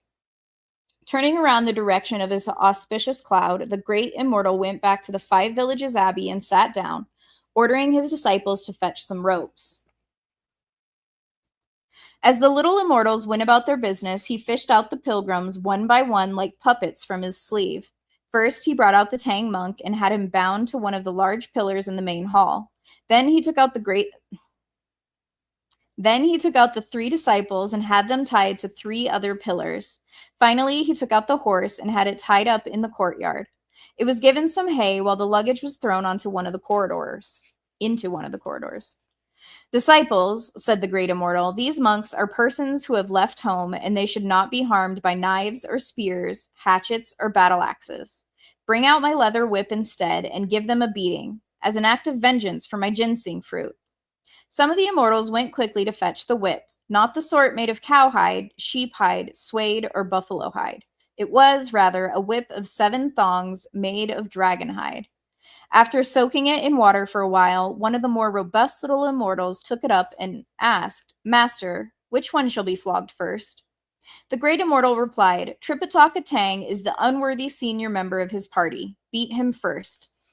When Pilgrim heard what he said, he thought to himself, "That old monk of mine cannot stand such flogging. If he's destroyed by the whip, wouldn't that be my sin?"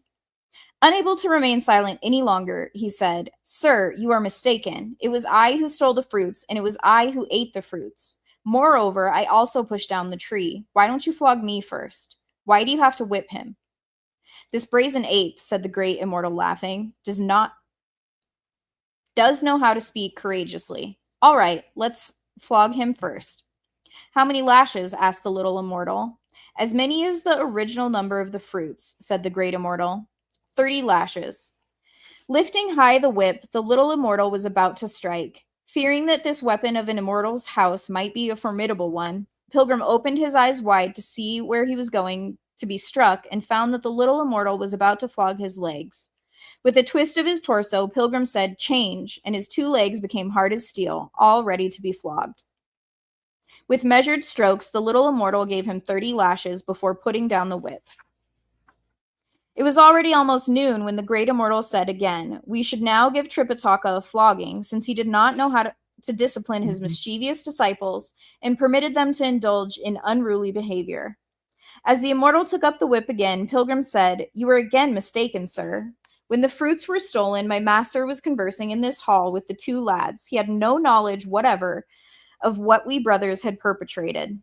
Though he might be guilty of not being strict enough in his discipline of us, those of us who are his disciples should receive the punishment for him. Flog me again."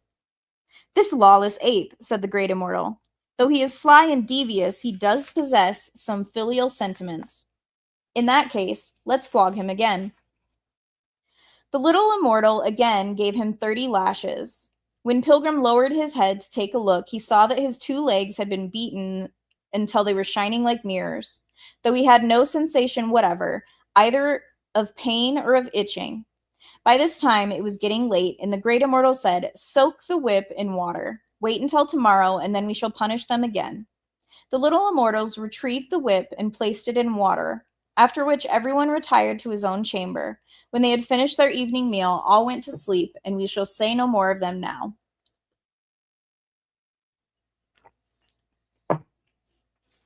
With tears flowing from his eyes, the elder began to complain bitterly to his 3 disciples, saying, "You all have caused this trouble, but I have to suffer with you in this place. What are you going to do about it?" "Stop this complaining," said Pilgrim. "They flogged me first, and you haven't even had a taste of it yet. Why do you have to grumble like that?" "Though I have not been flogged," said the Tang monk, "this rope is causing me to ache all over."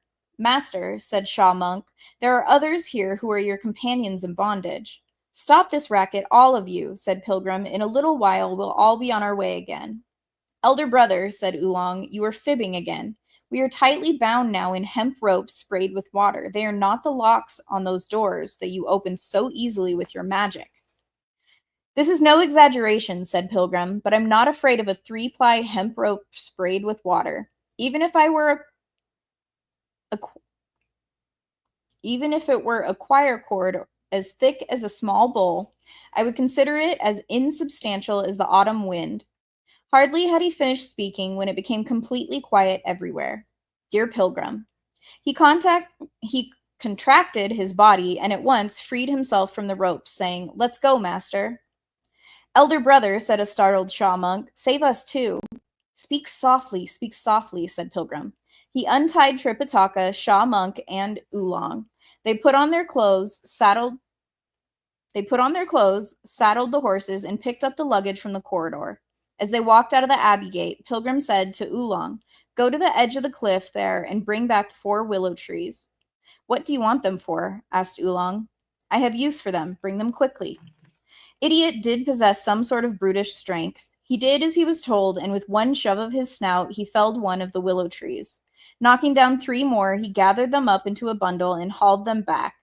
Pilgrim stripped the branches off the trunks, and the 2 of them carried the trunks inside, where they fastened them to the pillars with the ropes with which they had earlier been tied up themselves. Then the great sage recited a spell. Biting the tip of his own tongue, he spat some blood on the trees and cried, "Change." One of them changed into the elder, another changed into a figure like himself, and the 2 other trees changed into Sha monk and Oolong. They all seemed to look exactly alike. When questioned, they knew how to make replies. When their names were called, they knew how to answer. Only then did the 2 of them run back out and catch up with their master. As before, the horse did not pause to rest for that whole night as they fled the 5 villages abbey. When morning arrived, however, the elder was nodding on the horse, hardly able to remain in the saddle. When Pilgrim saw him like that, he called out, "Master, you are terribly soft. How is it that a person who is left home like yourself has so little endurance?" "If I, old monkey, went without sleep even for 1,000 nights, I still would not feel fatigue." "Well, you had better get off the horse so that travelers won't see your condition and laugh at you. Let's find a temporary shelter beneath the mountain slope and rest a while before we move on again." We shall not tell you any more now about master and disciples resting by the way. We shall tell you instead of the great immortal who rose at the crack of dawn and went out at once to the main hall after taking his morning meal. He said, "Bring out the whip. It's Tripitaka's turn today to be flogged." The little immortal wielded the whip and said to the Tang monk, "I'm going to beat you." "Go ahead," said the willow tree, and he was given 30 lashes. Changing the direction of his whip, the little immortal said to Oolong, I'm going to flog you." "Go ahead," said the other willow tree, and the one that was changed into the form of Sha monk gave the same reply when it was his turn. By the time they reached Pilgrim, the real Pilgrim, resting by the wayside, was suddenly sent into a violent shudder. "Something's wrong," he exclaimed. "What do you mean?" asked Tripitaka. Pilgrim said, "I transformed 4 willow trees into the 4 of us, thinking that since they flogged me twice yesterday, they would not beat me again today. But they are giving my transformed body a beating, and that's why my true body is shivering. I had better stop the magic." Hastily, Pilgrim recited a spell to suspend the magic. "Yes, I would, Dom." Look at those frightened Taoist lads. The one who was doing the flogging threw away the whip and ran to report, saying, "Master, at first I was beating the great Tang monk, but now I am striking at some willow roots." When the great immortal heard these words, he laughed bitterly, saying, "Pilgrim's son, truly a marvelous monkey king. It was rumored that when he caused great disturbance in heaven, even the cosmic nets that the gods set up could not hold him. I suppose there must be some truth to that. So, you escaped. But why did you have to tie up these willow trees here to impersonate you and your companions? I'm not going to spare you. I'll pursue you. Saying this, the great immortal at once rose into the clouds. He peered toward the west and saw the monks fleeing, pulling the load of luggage and riding the horse. The great immortal dropped down from the clouds, crying, "Pilgrim son, where are you running to? Give me back my ginseng tree." Hearing this, Oolong said, "We're finished. Our foe is here again." "Master," said Pilgrim, "let's pack up that little word kindness for the moment. Allow us to indulge in a little violence and finish him off so that we can make our escape." When the Tang monk heard these words, he trembled all over, hardly able to reply. Without even waiting for his answer, however, Sha Monk lifted his precious staff, Oolong brought out his muckrake, and the great sage wielded his iron rod. They all rushed forward to surround the great immortal in midair and began to strike at him furiously. For this vicious battle, we have the following poem as testimony. Wukong knew not that Zhen Yuan immortal, lord equal to earth, was wondrous and strange. Though three weapons divine showed forth their might, one yak's tail flew up with natural ease to parry the thrusts on the left and right, to block the blows struck at the front and back. Night passed, day came, still they could not escape. How long would it take them to reach the west? The three brothers all raised their divine weapons and attacked the immortal together, but the great immortal had only the fly brush with which to meet his adversaries. The battle, however, had not lasted for half an hour when the great immortal spread open his sleeve and with one scoop recaptured the four monks, the horse, and their luggage. Reversing the direction of his cloud, he went back to his abbey where he was greeted by the other immortals. The master immortal took a seat in the main hall and again took out the pilgrims one by one from his sleeve. The Tang monk was bound to a short locust tree in the courtyard, while Sha monk and 8 rules were fastened to 2 other trees, one on each side. Pilgrim, however, was tightly bound but left on the ground. I suppose, thought Pilgrim to himself, they are going to interrogate me. After the immortals had finished tying up the captives, they were told to bring out 10 large bales of cloth. Oolong, said Pilgrim with a laugh, this gentleman must have the good intention of making us some clothes. We might as well be more economical and just cut us a few monk's bells. After the little immortals had brought out the homespun cloth, the great immortal said, wrap up Tripitaka Tang, Zhu Oolong, and Sha Monk entirely in the cloth. The little immortals obeyed and wrapped the 3 of them completely. Fine, fine, fine, said Pilgrim, laughing. We are prepared to be buried alive. After they were wrapped, the Taoists brought out some lacquer that they had made themselves, and the great immortal gave the order that the wrappings of the pilgrims be completely coated with the varnish. Only their faces were left uncovered. Sir, said Oolong, I'm all right on top, but leave me a hole down below so that I can unburden myself. The great immortal next gave the order that a huge frying pan be brought out. Oolong, we are lucky, said Pilgrim, laughing. If they are hauling out a pan, they must want to cook some rice for us to eat. That's all right with me, said Oolong. If they let us eat some rice, we'll be well-fed ghosts if we die. The various immortals duly brought out a huge pan, which they set up before the steps of the main hall. After giving the order that a big fire be built with plenty of dry firewood, the great immortal said, fill the pan with clear oil. When it boils, dump Pilgrim's son into the pan and fry him. That'll be his payment for my ginseng tree. When Pilgrim heard this, he was secretly pleased, saying to himself, this is exactly what I want. I haven't had a bath for some time, and my skin is so dry that it's getting itchy. For good or ill, I'll enjoy a little scorching and be most grateful for it. In a moment, the oil was about to boil. The great sage, however, was quite cautious, fearing that this might be some form of formidable divine magic that would be difficult for him to handle once he was in the pan. He looked around quickly.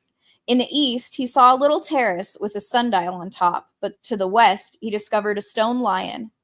With a bound, Pilgrim rolled himself toward the west. Biting the tip of his tongue, he spat a mouthful of blood on the stone lion, crying, change. It changed into a figure just like himself, all tied up in a bundle. His true spirit rose into the clouds, from where he lowered his head to stare at the Taoists. Just then, one of the little immortals gave this report. Master, the oil is sizzling in the pan. Pick up Pilgrim's son and throw him in, said the great immortal. 4 of the divine lads went to carry him, but they could not lift him up. 8 more joined them, but they had no success either. They added 4 more, and still they could not even budge him. This monkey loves the earth so much that he can't be moved, said one of the immortals. Though he may be rather small, he's quite tough. Finally, 20 little immortals managed to lift him up and hurl him into the pan. There was a loud splash, big drops of boiling oil flew out in every direction, and the faces of those little Taoists were covered with blisters. Then they heard the lad who was tending the fire crying, "The pan's leaking, the pan's leaking." Hardly had he uttered these words when all the oil was gone. What they saw in the pan, with its bottom punctured, was a stone lion.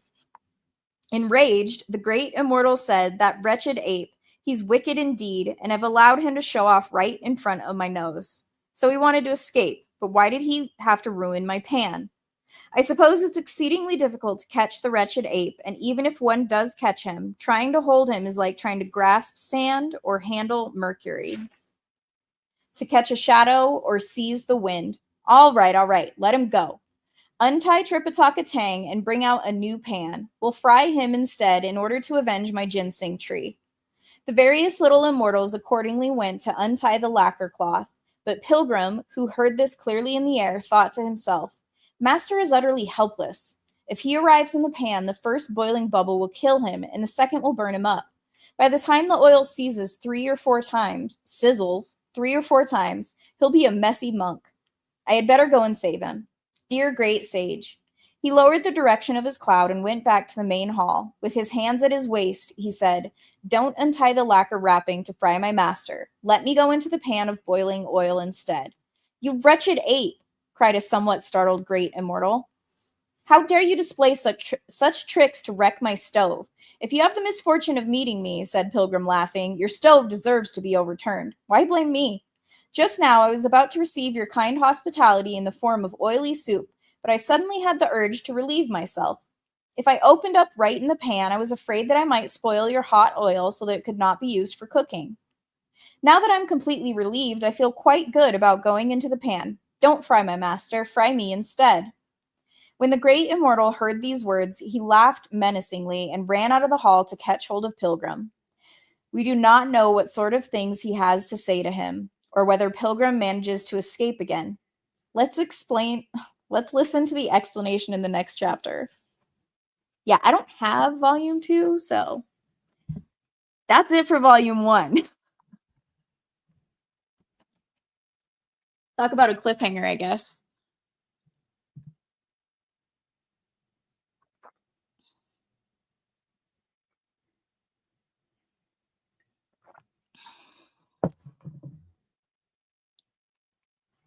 As long as it wasn't oatmeal raisin cookie. Aw, thank you, James. I appreciate that. I may not believe it. I don't know what you mean by Steph. Did you just come from Steph's stream? Did she stream? Bubba! What's up? How's it going? Merry Christmas. How are you? Better late than not at all. Yep, I responded to that earlier. They've done that a lot, given us poems during the fight scenes. That most recent one though was less of a, so like normally the poem in the middle of a fight scene is just a poem about the fight. That one really wasn't, I guess, huh? Now that's going to be stuck in my head. Thank you, Legatus.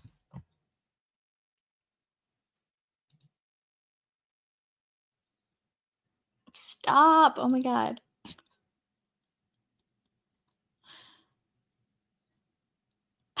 Yeah, that's it, Static.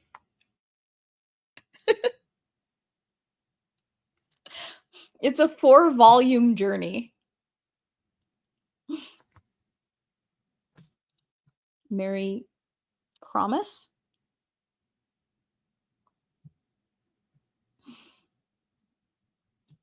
Are you sure?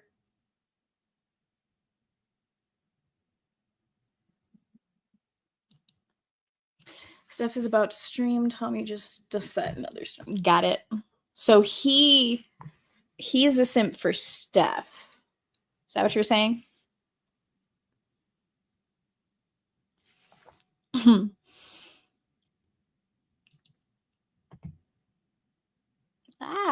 Chat has jumped. Well, it's done.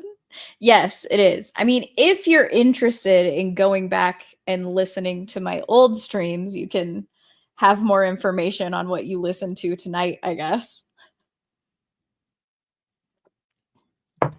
General chaos, just like this was. I don't know how to pronounce this, Sam. Happy Yule? Joel? Jewel? Yule. Happy Yule. That's what I'm going to say. Is that even an umlaut over the O?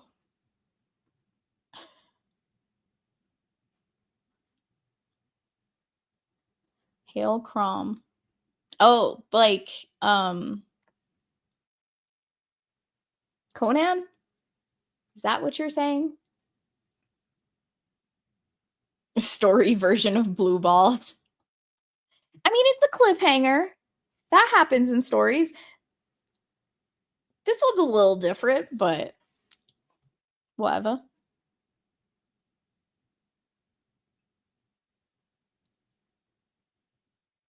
Ah, I see. Mm-hmm. Thank you for explaining, James. I know it's an accent. Like, is it a tilde? It doesn't look like a tilde. Oh, no, it's just an...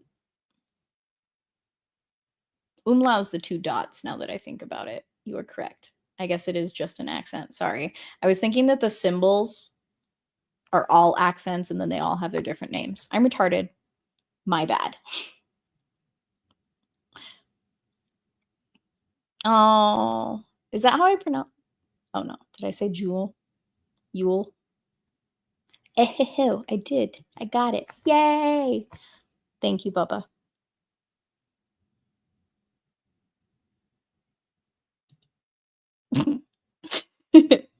Something like that, Legatus. I have to think about it, Dom. I can't really give an overall summary of it beyond pure chaos of Monkey being a pain in the ass and never learning his lessons. Yes, I got around to the umlaut. Do you pronounce the T at the end? Is it an umlaut or an umlaut? But yes, it's the 2 dots. I'm just slow today. What is that from? Whatever, I do what I want. Michael, what's that from? The whatever, I do what I want. That's what I thought. Okay. I didn't want to be wrong. I thought, shut up! You answered the question. I don't need anything more from you. Oh. So I was off a little. Oh, okay. I wasn't off. Yay. Is it better than the last book? Yes. Yes, it is. It was a hell of a lot more interesting than the last book. I will give it that. Thank you, Devil.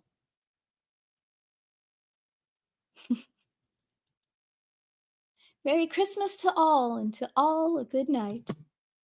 If that is an actual good night, then I hope you have a good night. And Merry Christmas again, your average Patriot nerd. I appreciate you sticking through this one, even though you haven't gotten caught up.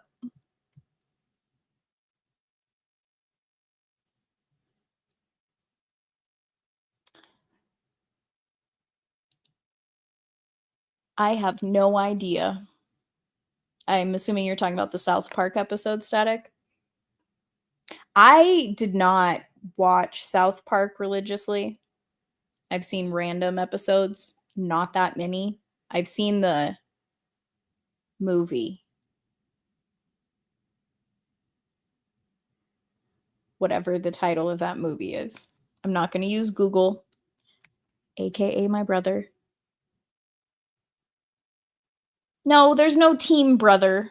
Hush. You. Have a good night, your average Patriot nerd. I don't give a shit. Stop listening. No, I didn't. I told you to stop. If I ask you a question, then you can listen. God, brothers are the worst, right, Dom?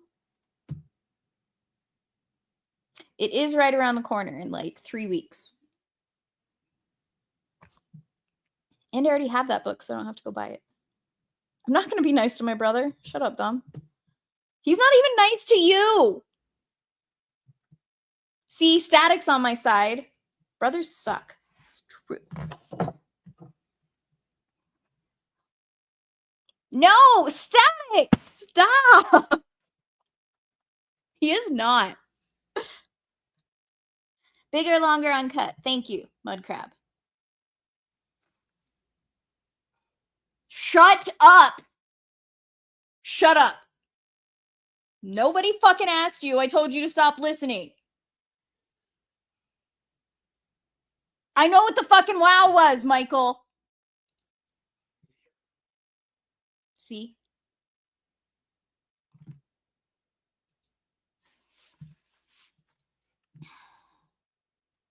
I thought I closed your door. Why is it open?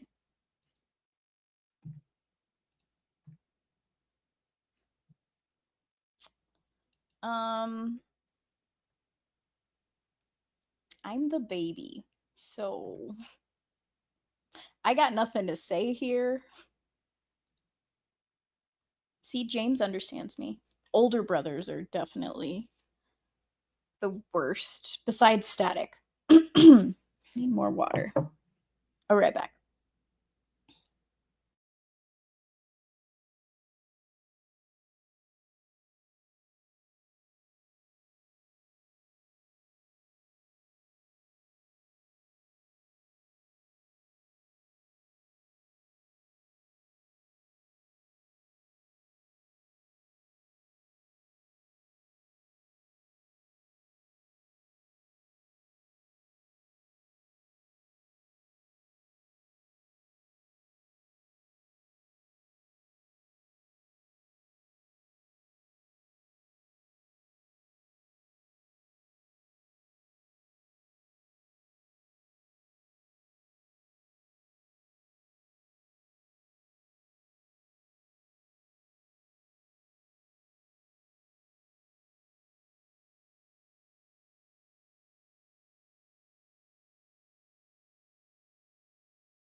Oops, I left that on screen. Whatever. No, we don't need to put my bro on.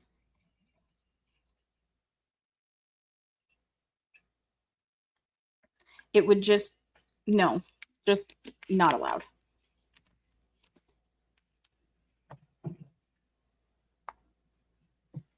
Like, I dread the next time we can make it to Vegas.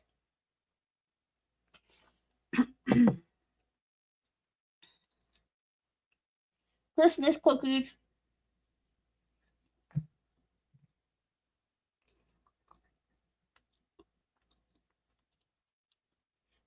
He does.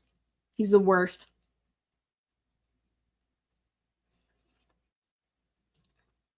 If you could kindly stop saying that, Mudcrab, I'd appreciate it.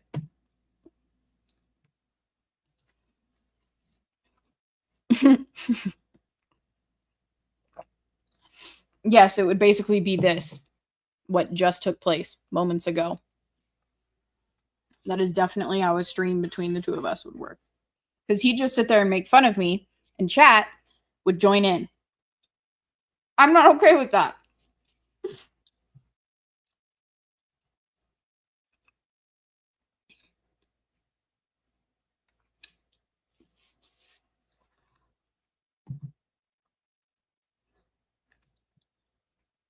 I swear to God, Bubba, if that's for Team Brother, You're gonna be upset.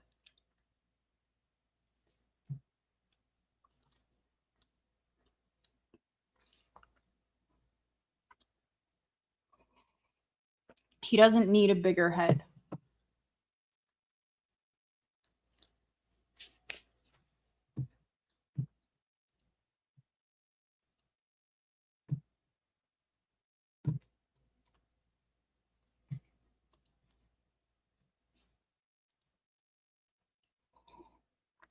Are you over here telling secrets, Dom? Oh, bullshit. Bullshit. You fucking know that that is a lie.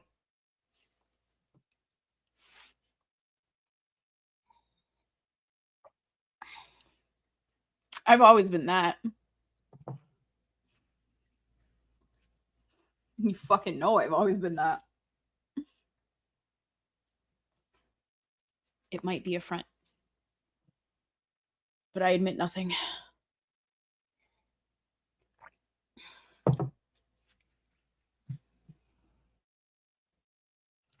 All right, everybody. So I will be on the road next week.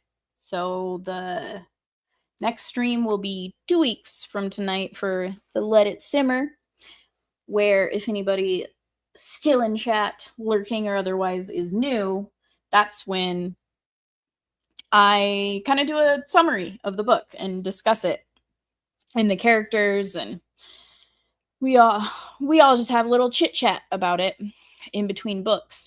Generally, it gives me time to get the new book out.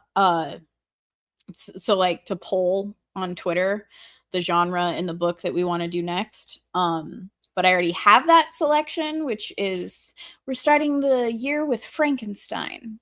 So yeah, which tomorrow I'm gonna go see Nosferatu. So it's like monster theme. So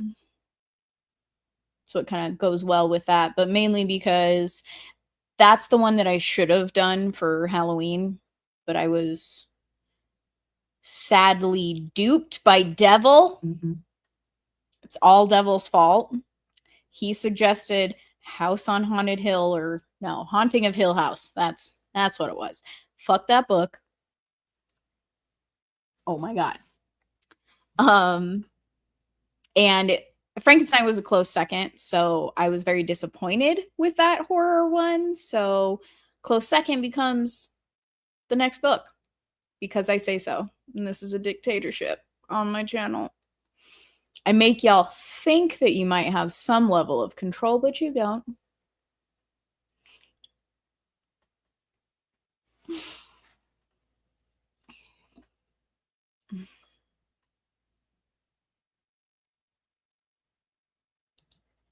Nobody asked you, Static. Thank you very much. It's water. I poured it from this. And no, that's not vodka in that. Punk ass. Oh, yes, he would. Damn Yankees fans always would. I said it. Making homemade gumbo next week for New Year's. Nice. And sampling whiskey. That's pretty cool.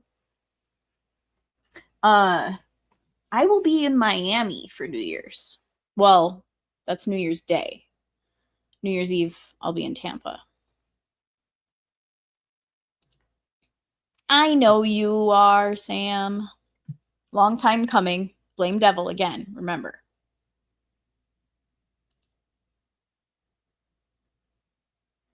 As you lie.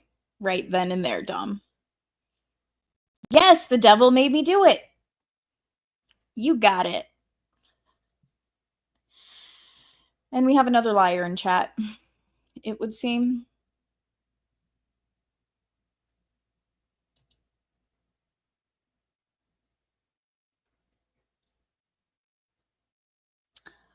I have a comment, but since it's Christmas, I'm going to keep it PG a bit here. Yeah, Static apparently thinks that I'm a lush and hiding it in plain sight.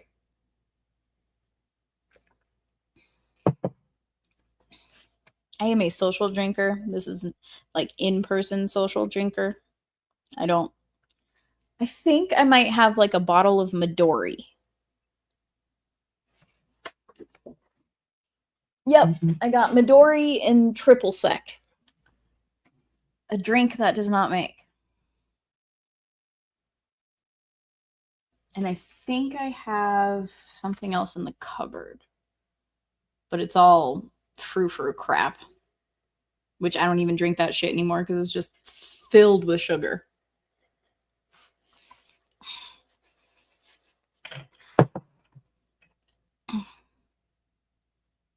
It's not really a Grinch comment, Dom. It was a dirty-minded comment.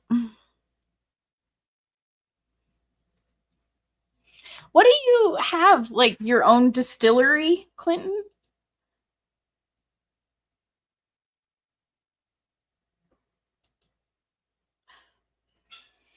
I'm not in any dire need. Like I said, social drinker.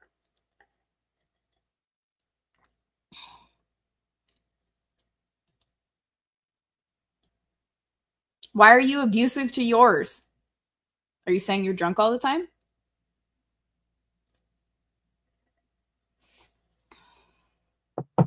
Just because vodka is my drink of choice does not mean anything. See? Thank you, James. I appreciate the support.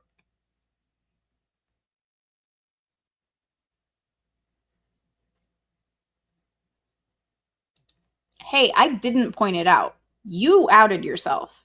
I didn't. I was being nice. Lord knows why.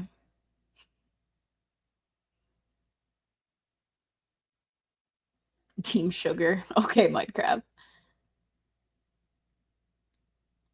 Well, that is very kind of you. You are a very nice person, Clinton. I don't think we'll be driving your way on our trip. We're going to NOLA, so we're probably going through Kansas.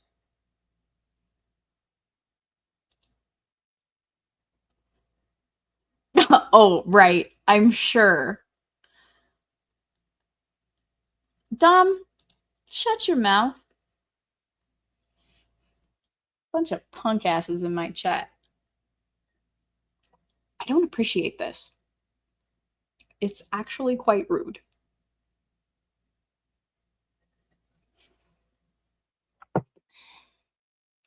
NOLA. Yep. Going to the Raiders Saints game, even though both teams are fucked in the season. Derek Carr's my guy. He broke his freaking hand. Driving me crazy. Worst chain of events ever. I was going to wear my Derek Carr Raiders jersey because he's on the Saints now. If anyone who doesn't follow football doesn't know. Then, THEN. I'm pretty sure you did that on purpose because I corrected you when you used then earlier instead of than. I could totally see you doing that.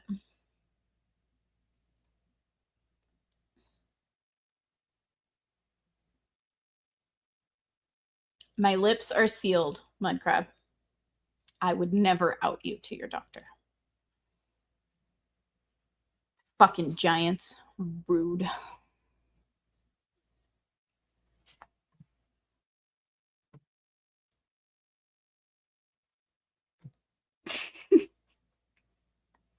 I wouldn't say interesting. The only thing that's interesting is me trying to figure out what the fuck to get him. Because he buys his own shit. Jerk. But I figured something out this year. Now I got it for his birthday. It's just, he's awful. It's the worst. I just am causing so much trouble. I thought that was normal compared to his brother. It's because he's a fucking Yankees fan and I'm a Red Sox fan, so he thinks that he has to be a pain in the ass. I don't know if y'all heard that, but I'll repeat it. My brother just said he is a pain in the ass, which I wholeheartedly agree with. That's you still team Michael there, Dom? See, we can team up. Sometimes we agree on shit.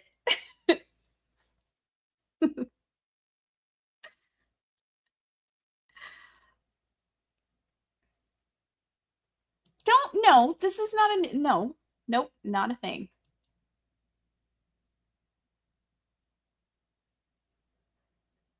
You go into the game? I didn't even know that that was 504 out there, by the way.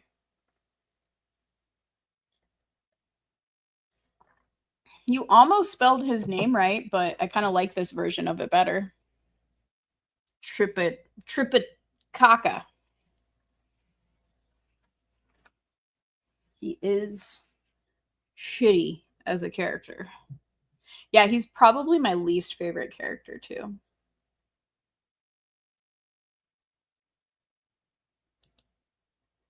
I don't even know who to equate him to in Dragon Ball Z. Oh, yeah. Anyone still hanging out in chat who's also new, whatever. The oolong thing is Dragon Ball Z because he's a pig spirit. And he's also lecherous. What? To which, in Dragon Ball Z, Oolong, the pig character, is a womanizer. So it was fitting because his name in the book is stupid. 8 rules. Like, what? What? Doesn't make any sense. And ridiculous. Oh, by the way, I didn't even correct you like I should have. YOU''RE. Dumb. Since you want to keep bringing it up. Reap what you sow, my friend.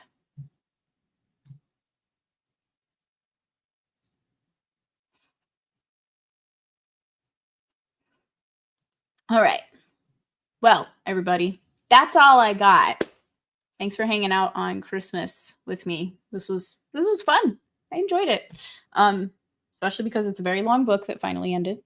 I didn't hate this book. Don't get me wrong, but yeah. What's this, Sam?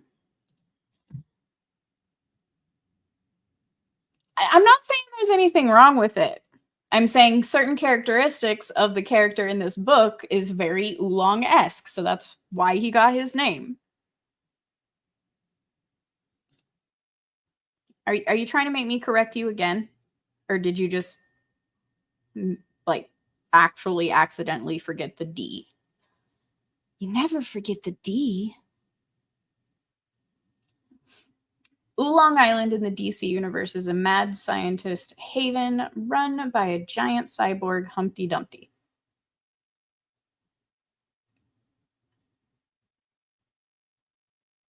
Well, that's not the reference I was making with it.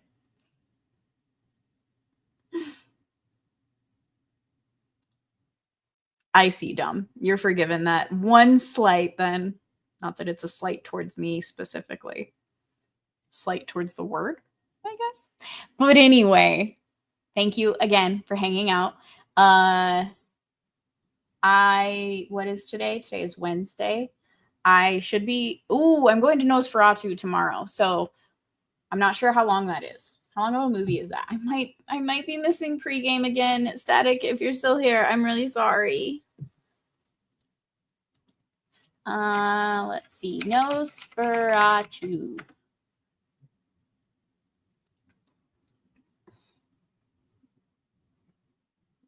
I 2 hours. Yeah, it's at 6:30. So I'll probably be home by 9. If you guys are still going, I'll jump on. Static, if you're still here.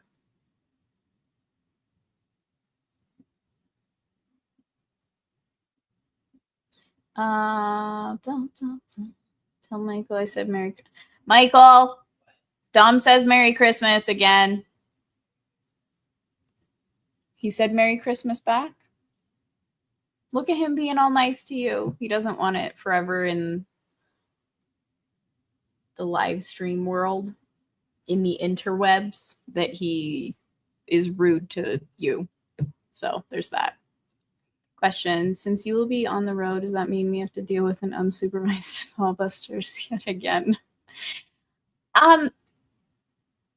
Technically, no, but Static isn't a wrangler in the same sense that I'm a wrangler for the tarts, especially the drunken tarts. So yes, it is going to be complete and utter chaos on Friday. Sorry. Even if I'm able to hop in like on my phone, I'm not going to be able to like know how many squats and shots and all that nonsense there are. So it's going to be interesting. But should be fun. No, I'm not scarred, as you put it, that Dermy might be right. I'm not. Are you talking about Polar Express?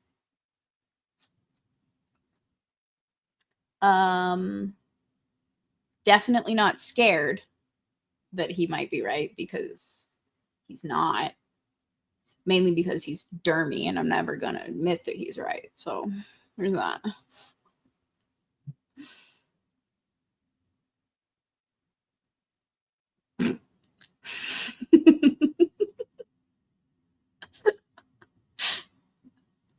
Anyway, everybody do the thing.